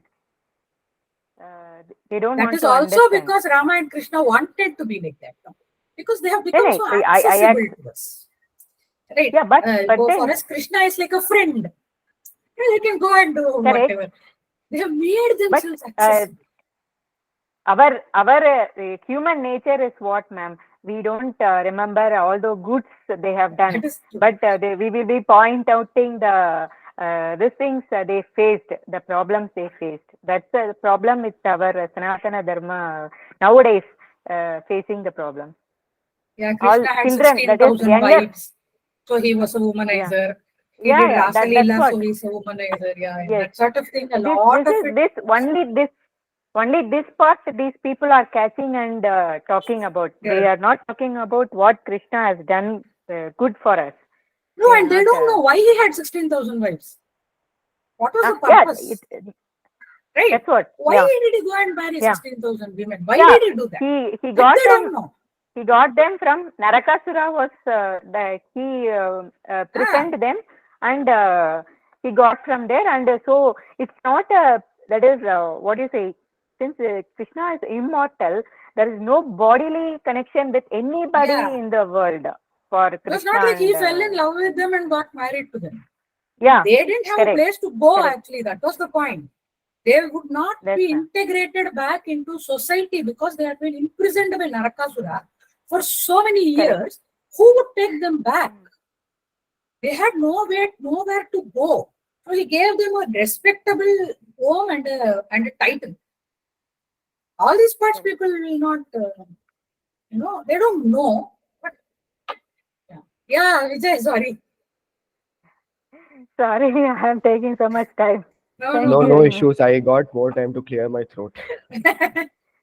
So yeah, the 2 points I'd like to add is even as I was actually listening to Chitraji and you right now, one post popped up in one of these Karna fan groups. So they are showing proof Okay. apparently from Bori, saying when 12, and there are certain things are right in that post. I'll share it later. So let me come to this point, the point I was trying to make. So point one, the questions raised by Poonamji and the points raised by Chitraji is the difference between Sri Rama and Sri Krishna versus the others in any epic or Purana is that we need not see only from the fact that they were gods, they were Bhagavan, they were definitely Bhagavad Swarupams, no doubt about that. But there's a point beyond that. The point being, Bhartiji rightly pointed out, Bhagavan is outside the circle of karma. Not only that, but then it becomes a bit illogical if we see it that way. That if he's outside the circle of karma, he should be outside the circle of karma in whatever circumstance. Otherwise, he's not Bhagavan, number one. Number two is then why does he suffer? Like Rama and Krishna. Bhartiji rightly pointed out that he wanted to be a role model and all. One point we miss is, Bhagavan can work out his karma. We cannot work out our karma. So, he exactly knows what he has done when, what point of time. So, Vishnu or Sriman Narayana, when he takes Rama Avatara, if you go by certain Puranic editions, the reason he suffers what he suffers in the Ramayana, Ramavataram, is because of Vishnu slaying Bhrigu Muni's wife due to a squabble he had due to a Devasura Yuddham. And he also justifies it. Brigu's wife also agrees that what you're doing is right, so slay me. So she stands tough to her. It's a long story, so I'm cutting it short. She stands tough on her right point. Sriman Narayana stands tough on his point, and he wins her over. He says, I'll give you moksha. Fair enough. So let my Sudarshana do the job. But see, that's the greatness of Bhagavan. Anybody else would have used the powers to get off that karma. He could have easily done away with that karma then and there. But he doesn't do that. Bhrigu Muni, when he comes and says, I curse you to lose your wife and suffer separation, he says right away, okay, no problems. I'll work it out. He is able to work it out. And he has the capability to withstand the effects of that karma. Now, Krishna, everybody says he was a womanizer, he did that, he did this. So similarly, Krishna has a way of working out his karma. Why does he stoically take Gandhari's curse? I mean, he need not have. At the very same point, he could have cancelled the curse, just like he stopped Uttanka later. I think I'm going ahead a bit, but Uttanka is a sage whom Krishna meets after the Mahabharata war. And when Uttanka learns of the great destruction and assuming that Krishna had done nothing to stop the war, he gets ready to curse him. Krishna very well says, okay, go ahead and curse me, nothing will happen to me. So there is a limit. It doesn't mean he'll take anything from everyone. But Gandhari's curse is a different thing. Though he takes the curse, he reminds her of the faults that she had committed in raising her children.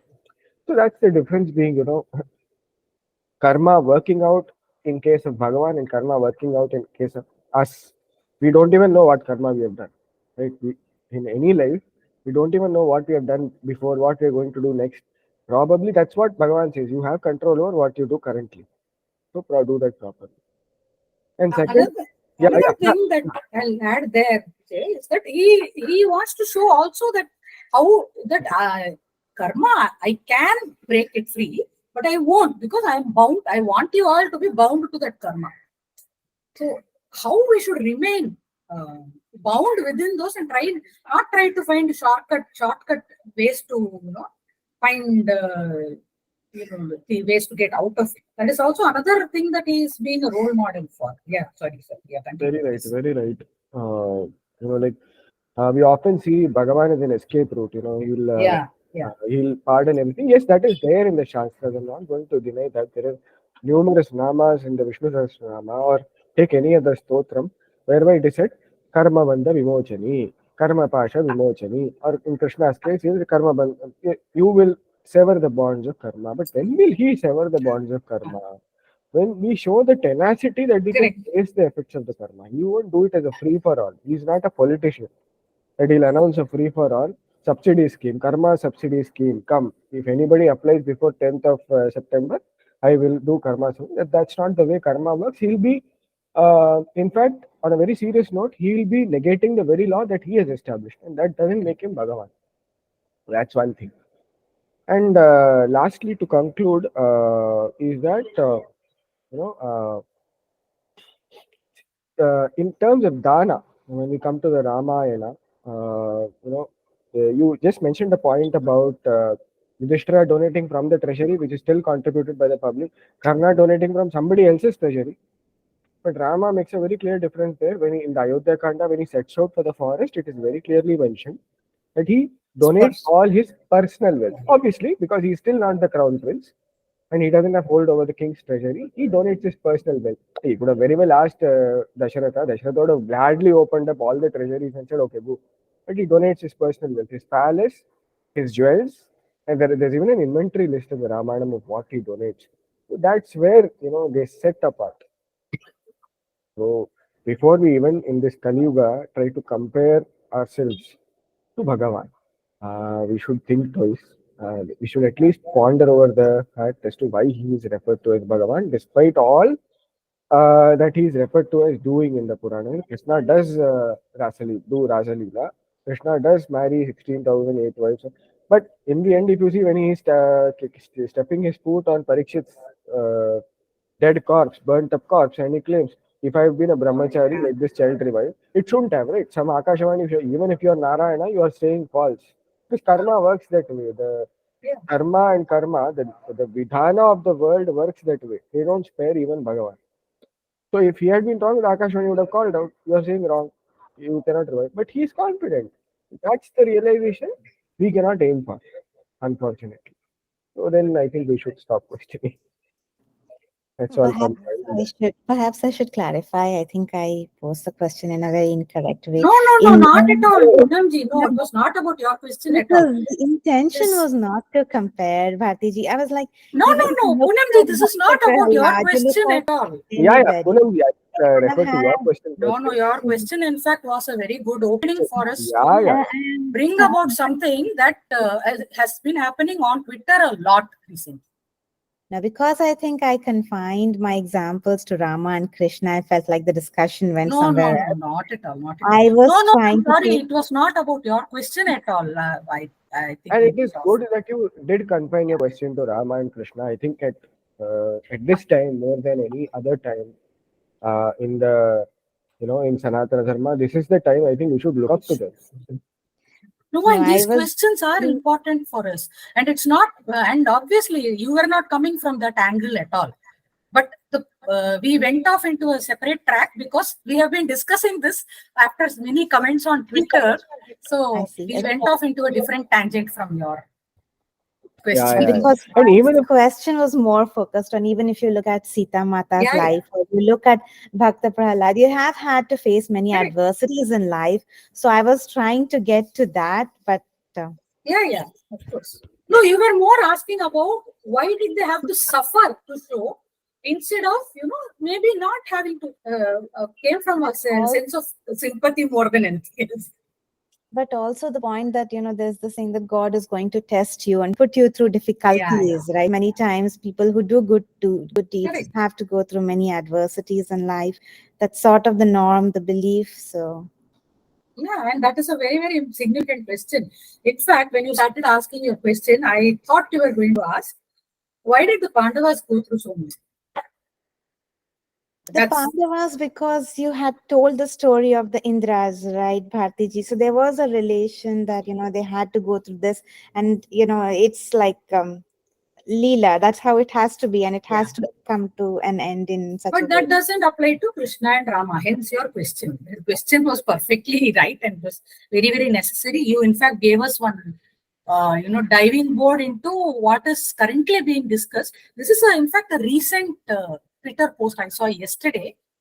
I don't remember who it was, but they were saying, they were talking exactly this, Krishna is a womanizer. He married, I think they are the Patnaik or someone. Krishna is a womanizer. He married 16,008 women. And if we have to, what? No, some TN, some minister, something very horrible he was saying. If we had to bring laws against this, first person to be arrested would be Krishna or something. So if we had to bring stronger rape laws, the first person to be arrested would be Krishna. I mean, we went off into a tangent from there, Poonamji. It has nothing to do with your original question. You kind of jump tracks somewhere in between. It is because that the effects of karma cannot normally touch Bhagavan that he is able to preach. No, see, you can't preach something that you yourself don't experience or yourself don't have or you've not realized, right? So when he preaches saying you should do karma with detachment, so the effects don't touch you. Right? That's why he says that, because he himself has realized that. Obviously, he's Bhagavan, that's there, but yeah, even in that manner, he has realized it. No? See, I mean, even that's Nara, how I look at it, that instead of orally saying this is right and this is wrong, you live an exemplary Correct. life Hmm. and you demonstrate how things should be handled, what is dharma and how you have to act in situations. Again, And see, when we are going through adversities is when our sense of dharma actually fluctuates very badly. Like Yudhishthira was a great example. No? He was in a situation where there was adversity and he went totally berserk in the last session. We saw that, right? Totally lost all his sense of dharma, all his sense of even compassion, all his sense of right and wrong. Whereas in today's session, we saw his sense of right and wrong is there. He understands that is my clan, that is my lineage. I can't let somebody attack them and, bring the infamy to our lineage. We are still one unit to the outside world. But in the last session, in the Vastraharana session, he had entirely lost his judgment completely. Because he was facing some kind of situation where he was stressed out and he didn't know what he was doing. He didn't understand. So when we face adversity only, we lose sight of dharma. So maybe they take on adversities, the avatars take on adversities to show us that even in adversity, how to retain that equanimity and keep following dharma and not stray. There's another point there. This whole notion of even Bhagavan choosing to keep himself bound to karma or choosing to show that he's bound to karma, in the sense that when Gandhari curses, Krishna accepts it and makes sure that is fulfilled. He only makes sure that her curse comes true. Why does he do that? Why does he bind himself to all of these things, all of these samsaric things? On a parallel note, we did not get into, and I was expecting at least somebody to ask me this actually. Why did Indra take away the Kavacha-Kundala? What will Indra do with it? Nothing. He's not going to get any. He's not going to use it. Right? Why is he so desperate to take it away? Why is he desperate to make sure Karna is killed? Right? And does it mean that the Kavacha-Kundala cannot be destroyed by Krishna's chakra or whatever? Does that mean that? Because Karna is going to be meeting Krishna in the past. Krishna does mention that as long as he had it, I wouldn't be able to destroy it. But does that actually literally translate into that? First question, why does Indra want it? To answer that, Karna has to die in the battle. It is not enough to merely defeat him. Because Karna says, before this happens, when Krishna goes for peace mission, he talks to Karna and he tells him, you are Kunti Putra, you should not be fighting against your brothers. You drop the idea of war. I will make sure when Yudhishthira knows you are the elder, he will give the kingdom to you. You rule over the kingdom. And all the 5 brothers will be under your command. Like the brothers are under Yudhishthira's command. You are the eldest, all the 5 brothers, and Draupadi will be under your command.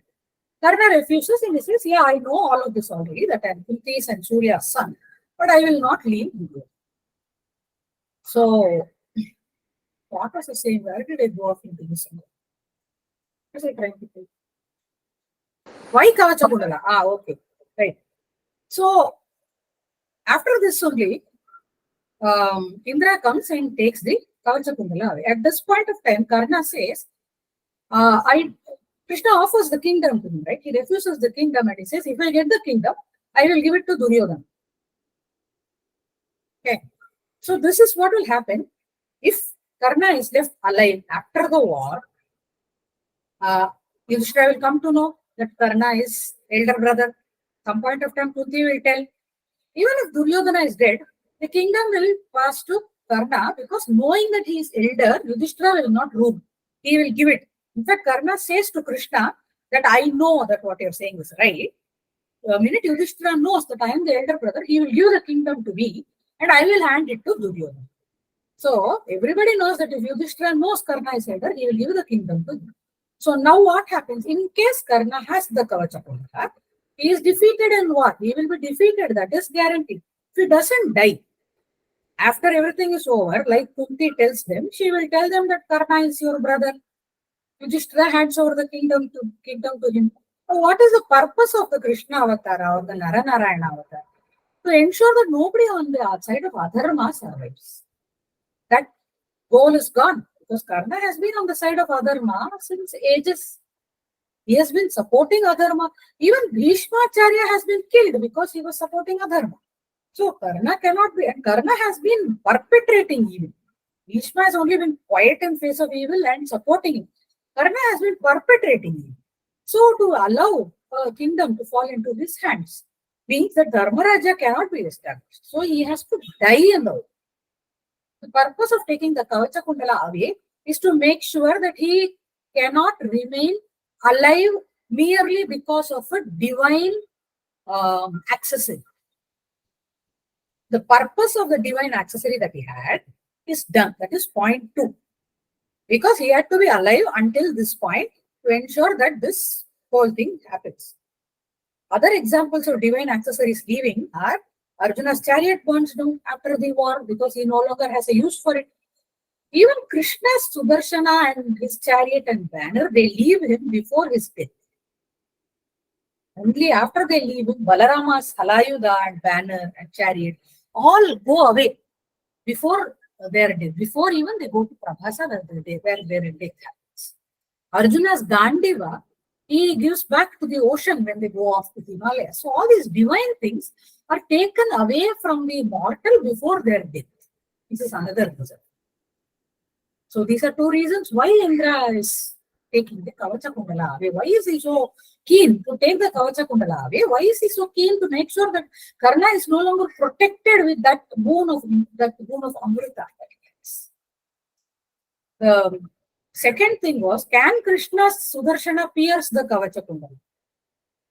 The interpretation would be yes, because Karna tears the Kavacha-Kundala away with a dagger. So it can definitely be pierced by the Sudarshana Chakra, or he can definitely be killed by Arjuna's Pasupata, which has no weapon in the universe which can oppose it. Arjuna has Yamadanda. So nothing on earth can oppose all these things. Then what are they saying? Why is Krishna saying that with the Kavacha-Kundala nobody could have opposed it? Why? Because God has given a boon. It is Surya's protection to him. If now Krishna comes and says, hey, what Kavacha-Kundala? I will break it, and uses a Sudarshana to break it. Then what is the respect left for Surya there? Who will respect Surya? If Surya is not respected, rituals to him are not done. He is not given what he has to be given in terms of offerings or in terms of rituals or yajnas, then Surya's position becomes very weak. You need to have everybody is bound by their own duties, their own sense of karma, if you call it that. There is a specific station, a specific post, a specific set of duties, a specific set of offerings that we have to give. Everybody has their own role to play. And they have to be facilitated to do that role, to carry out that role. And the other gods or Paramatma himself ensures that everybody gets the respect they are due for their own positions. So this is one of the things which people often miss when we talk about these divine things that are given to people. Another example is Narayanastra. When the Narayanastra is let loose, nobody can fight it actually. The Narayanastra is combated by surrender. Only if you throw down your arms, throw down your weapons, the Narayanastra will not touch you. So during the Mahabharata, Ashwatthama shoots the Narayanastra. So immediately Krishna shouts to everybody to drop their weapons. Otherwise it will kill them. So now Bhima refuses to drop his weapons and his chariot and he starts burning. Immediately Krishna and Arjuna jump down, they get into his chariot and they pull him out. So Krishna is Narayana, he pulls him out. How does Arjuna escape that? Right? So Arjuna escapes it because he is Narayana Amsa, he is Vishnu Amsa. It doesn't affect him. And he has brought his weapons. Right? Whether he is Narayana Amsa or not, he still surrenders to that weapon. Because that weapon has a certain respect attached to it, it has a certain quality attached to it, and it has the promise or the approval of Narayana. So going against it tells you that you are disrespecting that astra. There is a story in the Ramayana. I'm not sure if it comes from Valmiki Ramayana or not, where Hanuman allows himself to be bound by the Brahmastra, although he has a boon that it can't, from Brahma himself, that it can't bind him. Vijay can confirm whether this is from Valmiki or not. I am not sure.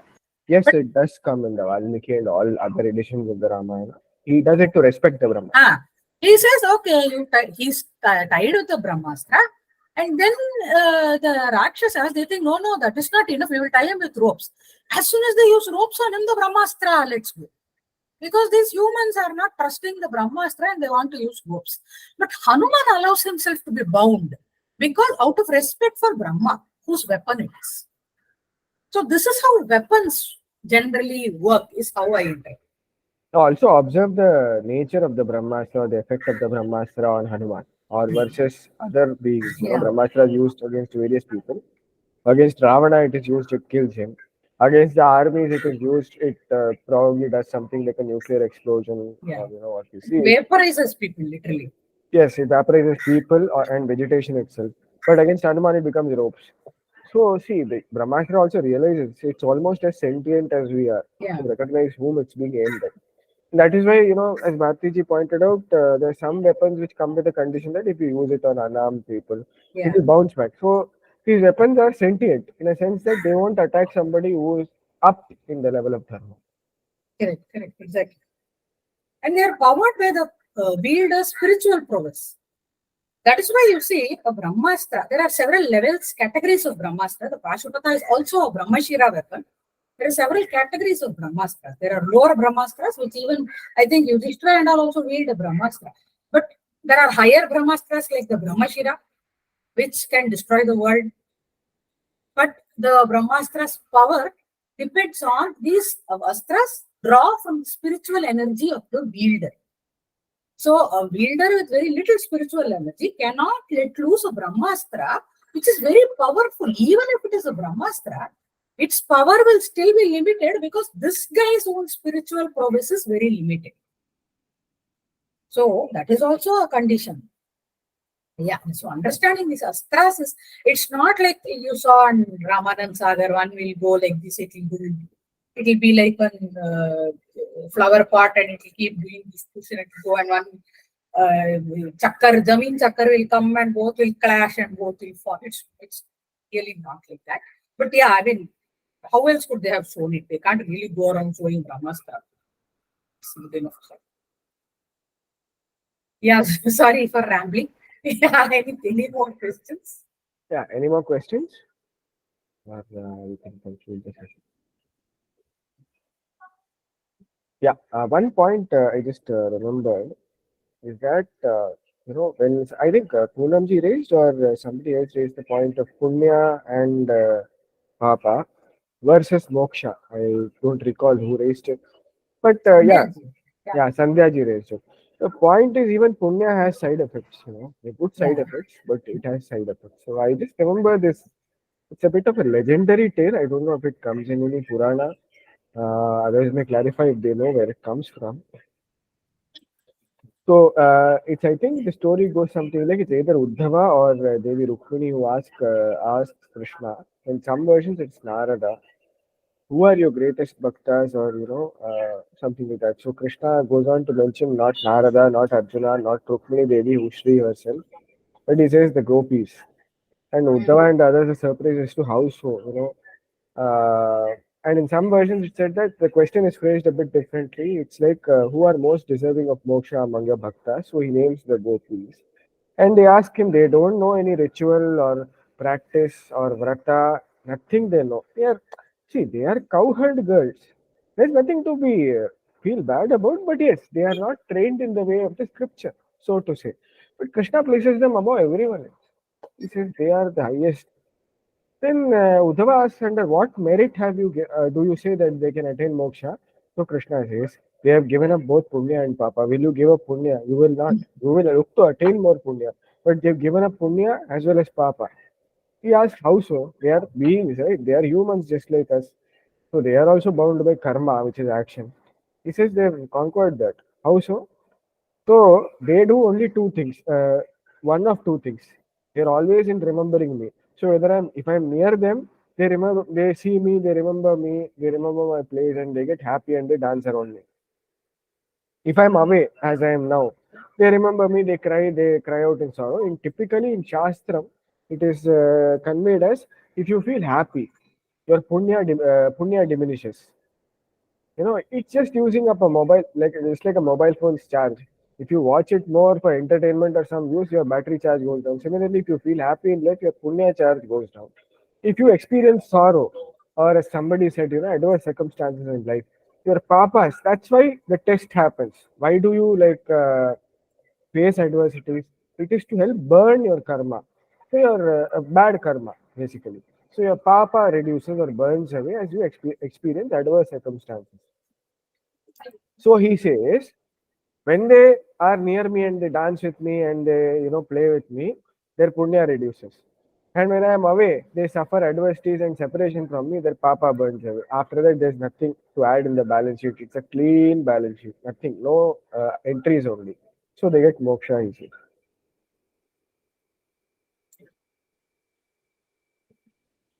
That's the point of it. That's a very good explanation. Thank you, Vijay Krishnaji. Thank you. So that means like more than doing all rituals and vrat. I mean, it's important to think of Bhagwan, and that is Uh, more. well, I think both are necessary in today's day and age. See, obviously in Kali Yuga, our acharyas can very clearly say that Ramasmarana is the easiest way. Even that easy way, we are not able to do. So why? That I'll come to. I think that is why I discussed with Bharati ji also after this recent news about a series of political misrepresentations about Sanatana Dharma. I tried writing a couple of short pieces on what our Dharma wants us to do. From whatever limited understanding I have, I'm not saying I studied well, but that even that realization is necessary. So when I'll jump ahead of what I'm planning to write tomorrow. So today, I have gone through concepts. If you have read the articles in the group as to what is Sanatana, what is Dharma, what is Sanatana Dharma, then what defines Sanatana Dharma? That is our acharas, our not only rituals and habits. Achara means habit. Charanti iti achara. Whatever keeps you moving ahead in life is achara. It need not be the yajna and the typical homa ritual, that complex ritual that you think of. So when that achara becomes a good habit, it becomes sadachara. And achara can also be durachara, like we see in the examples in the Mahabharata by Duryodhana and his ilk. Then moving on from acharas, on a very ritual sense, we have nitya anushtanas prescribed for certain classes of people. Some people have certain kinds of anushtanas right away. But beyond all this, the Purana or the Mahabharata concludes like Namasparanena Moksham. Even Vishnu Sahasranama, he says, that's what he says, Yasasparana Janma Samsara Bandhana. So Namasparanena Janma Samsara Bandhana. But that does not see, as Paramacharya and Kanchi Paramacharya Srimad Chandrasekhar Saraswati says, it does say Mahabharata that Yasasparana Matrena Janma Samsara. That does not preclude you from practicing a ritual. You cannot give it up. So to give that up, you need a certain level of attainment in life. You need to be a Siddha Purusha or a Maharishi. Why? Okay, you may ask then, why are they qualified as some magicians? No. I will tell you very logical points there are. In our Shastras, nothing is illogical. Nothing is written as fantasy, J.R.R. Tolkien, J.K. Rowling. No. Siddhas are allowed to be on. See, they will walk around naked.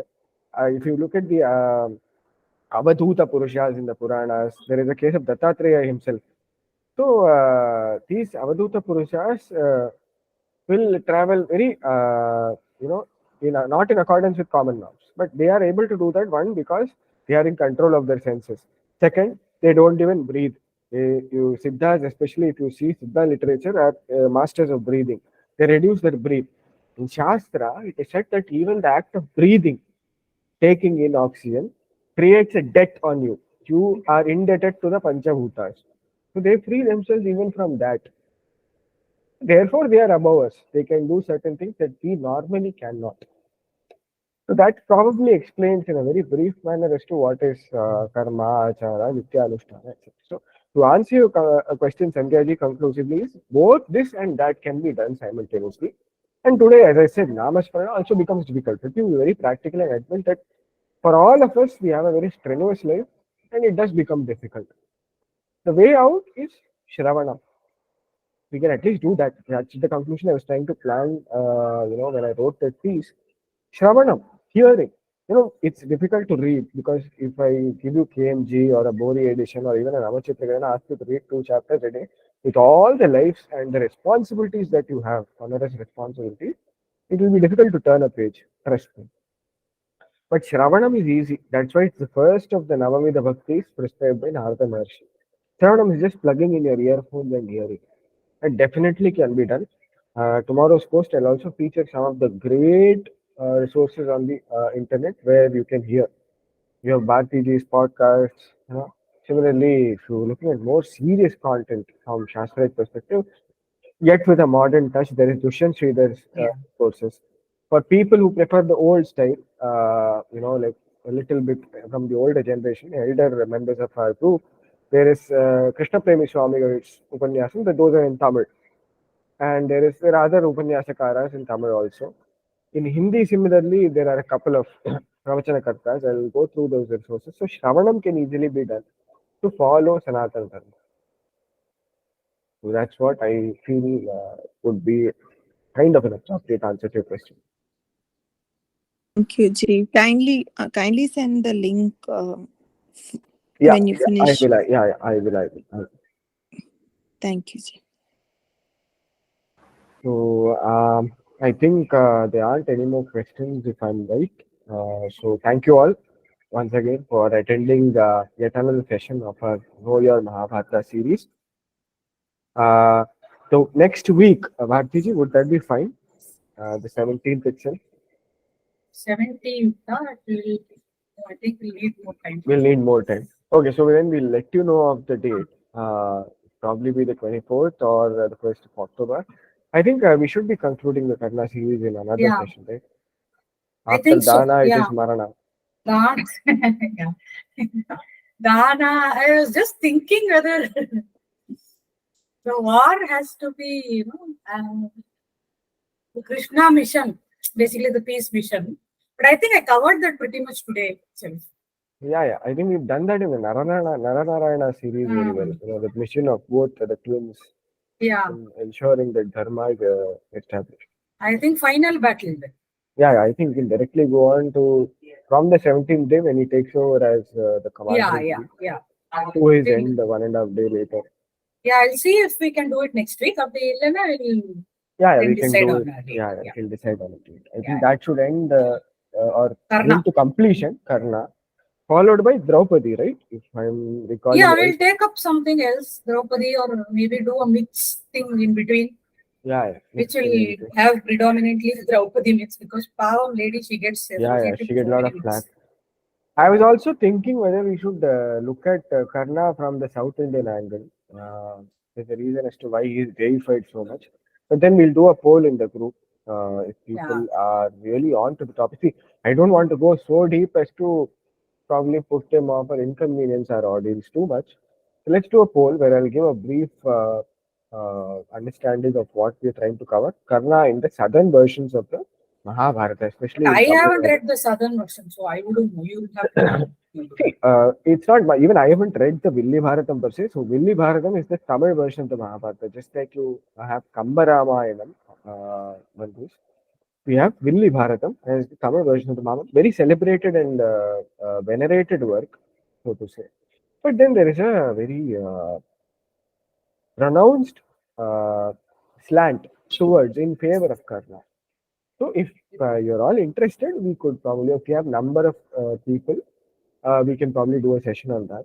Or we could cover that even in posts on the group. It need not have a session. So I think we can wrap up Karna the next session. Yeah.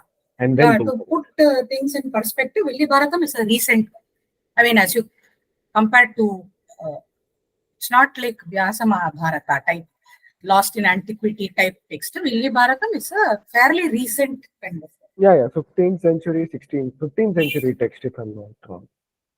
So yeah, there's a reason. Even in Sangam literature, let me just, we have people.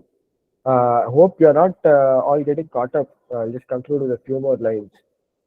So the reason Karna gets a favorable lens in the south is because of how even Sangam literature, those of you who might be aware, the Sangam literature is a body of literature that defines the history, culture, arts, literature of Tamilagam, ancient Tamilagam. What today we know as the four states of Karnataka, Andhra, Tamil Nadu, and Kerala were entirely known as Tamilagam at one point of time. This is, I'm speaking about 2000, 2500 years ago. So that era, that culture's literature was codified into a form as Sangam literature, written by various poets, various writers, various philosophers. I won't say they were only poets.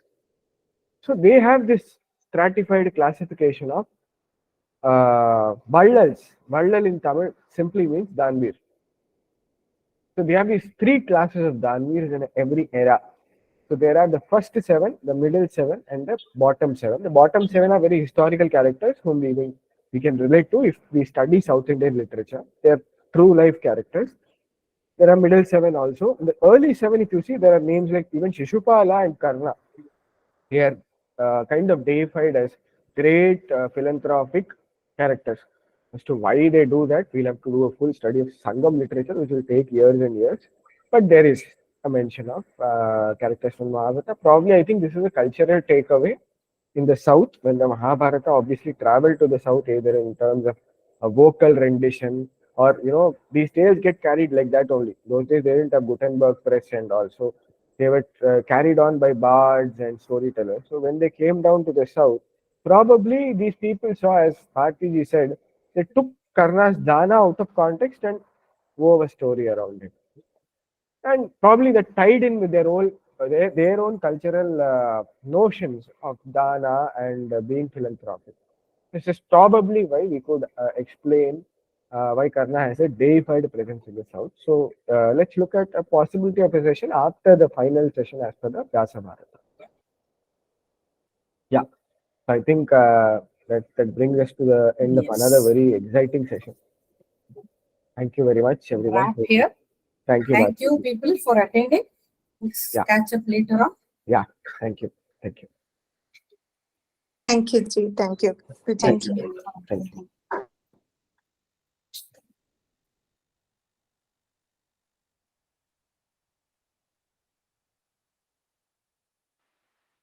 Thank you very much.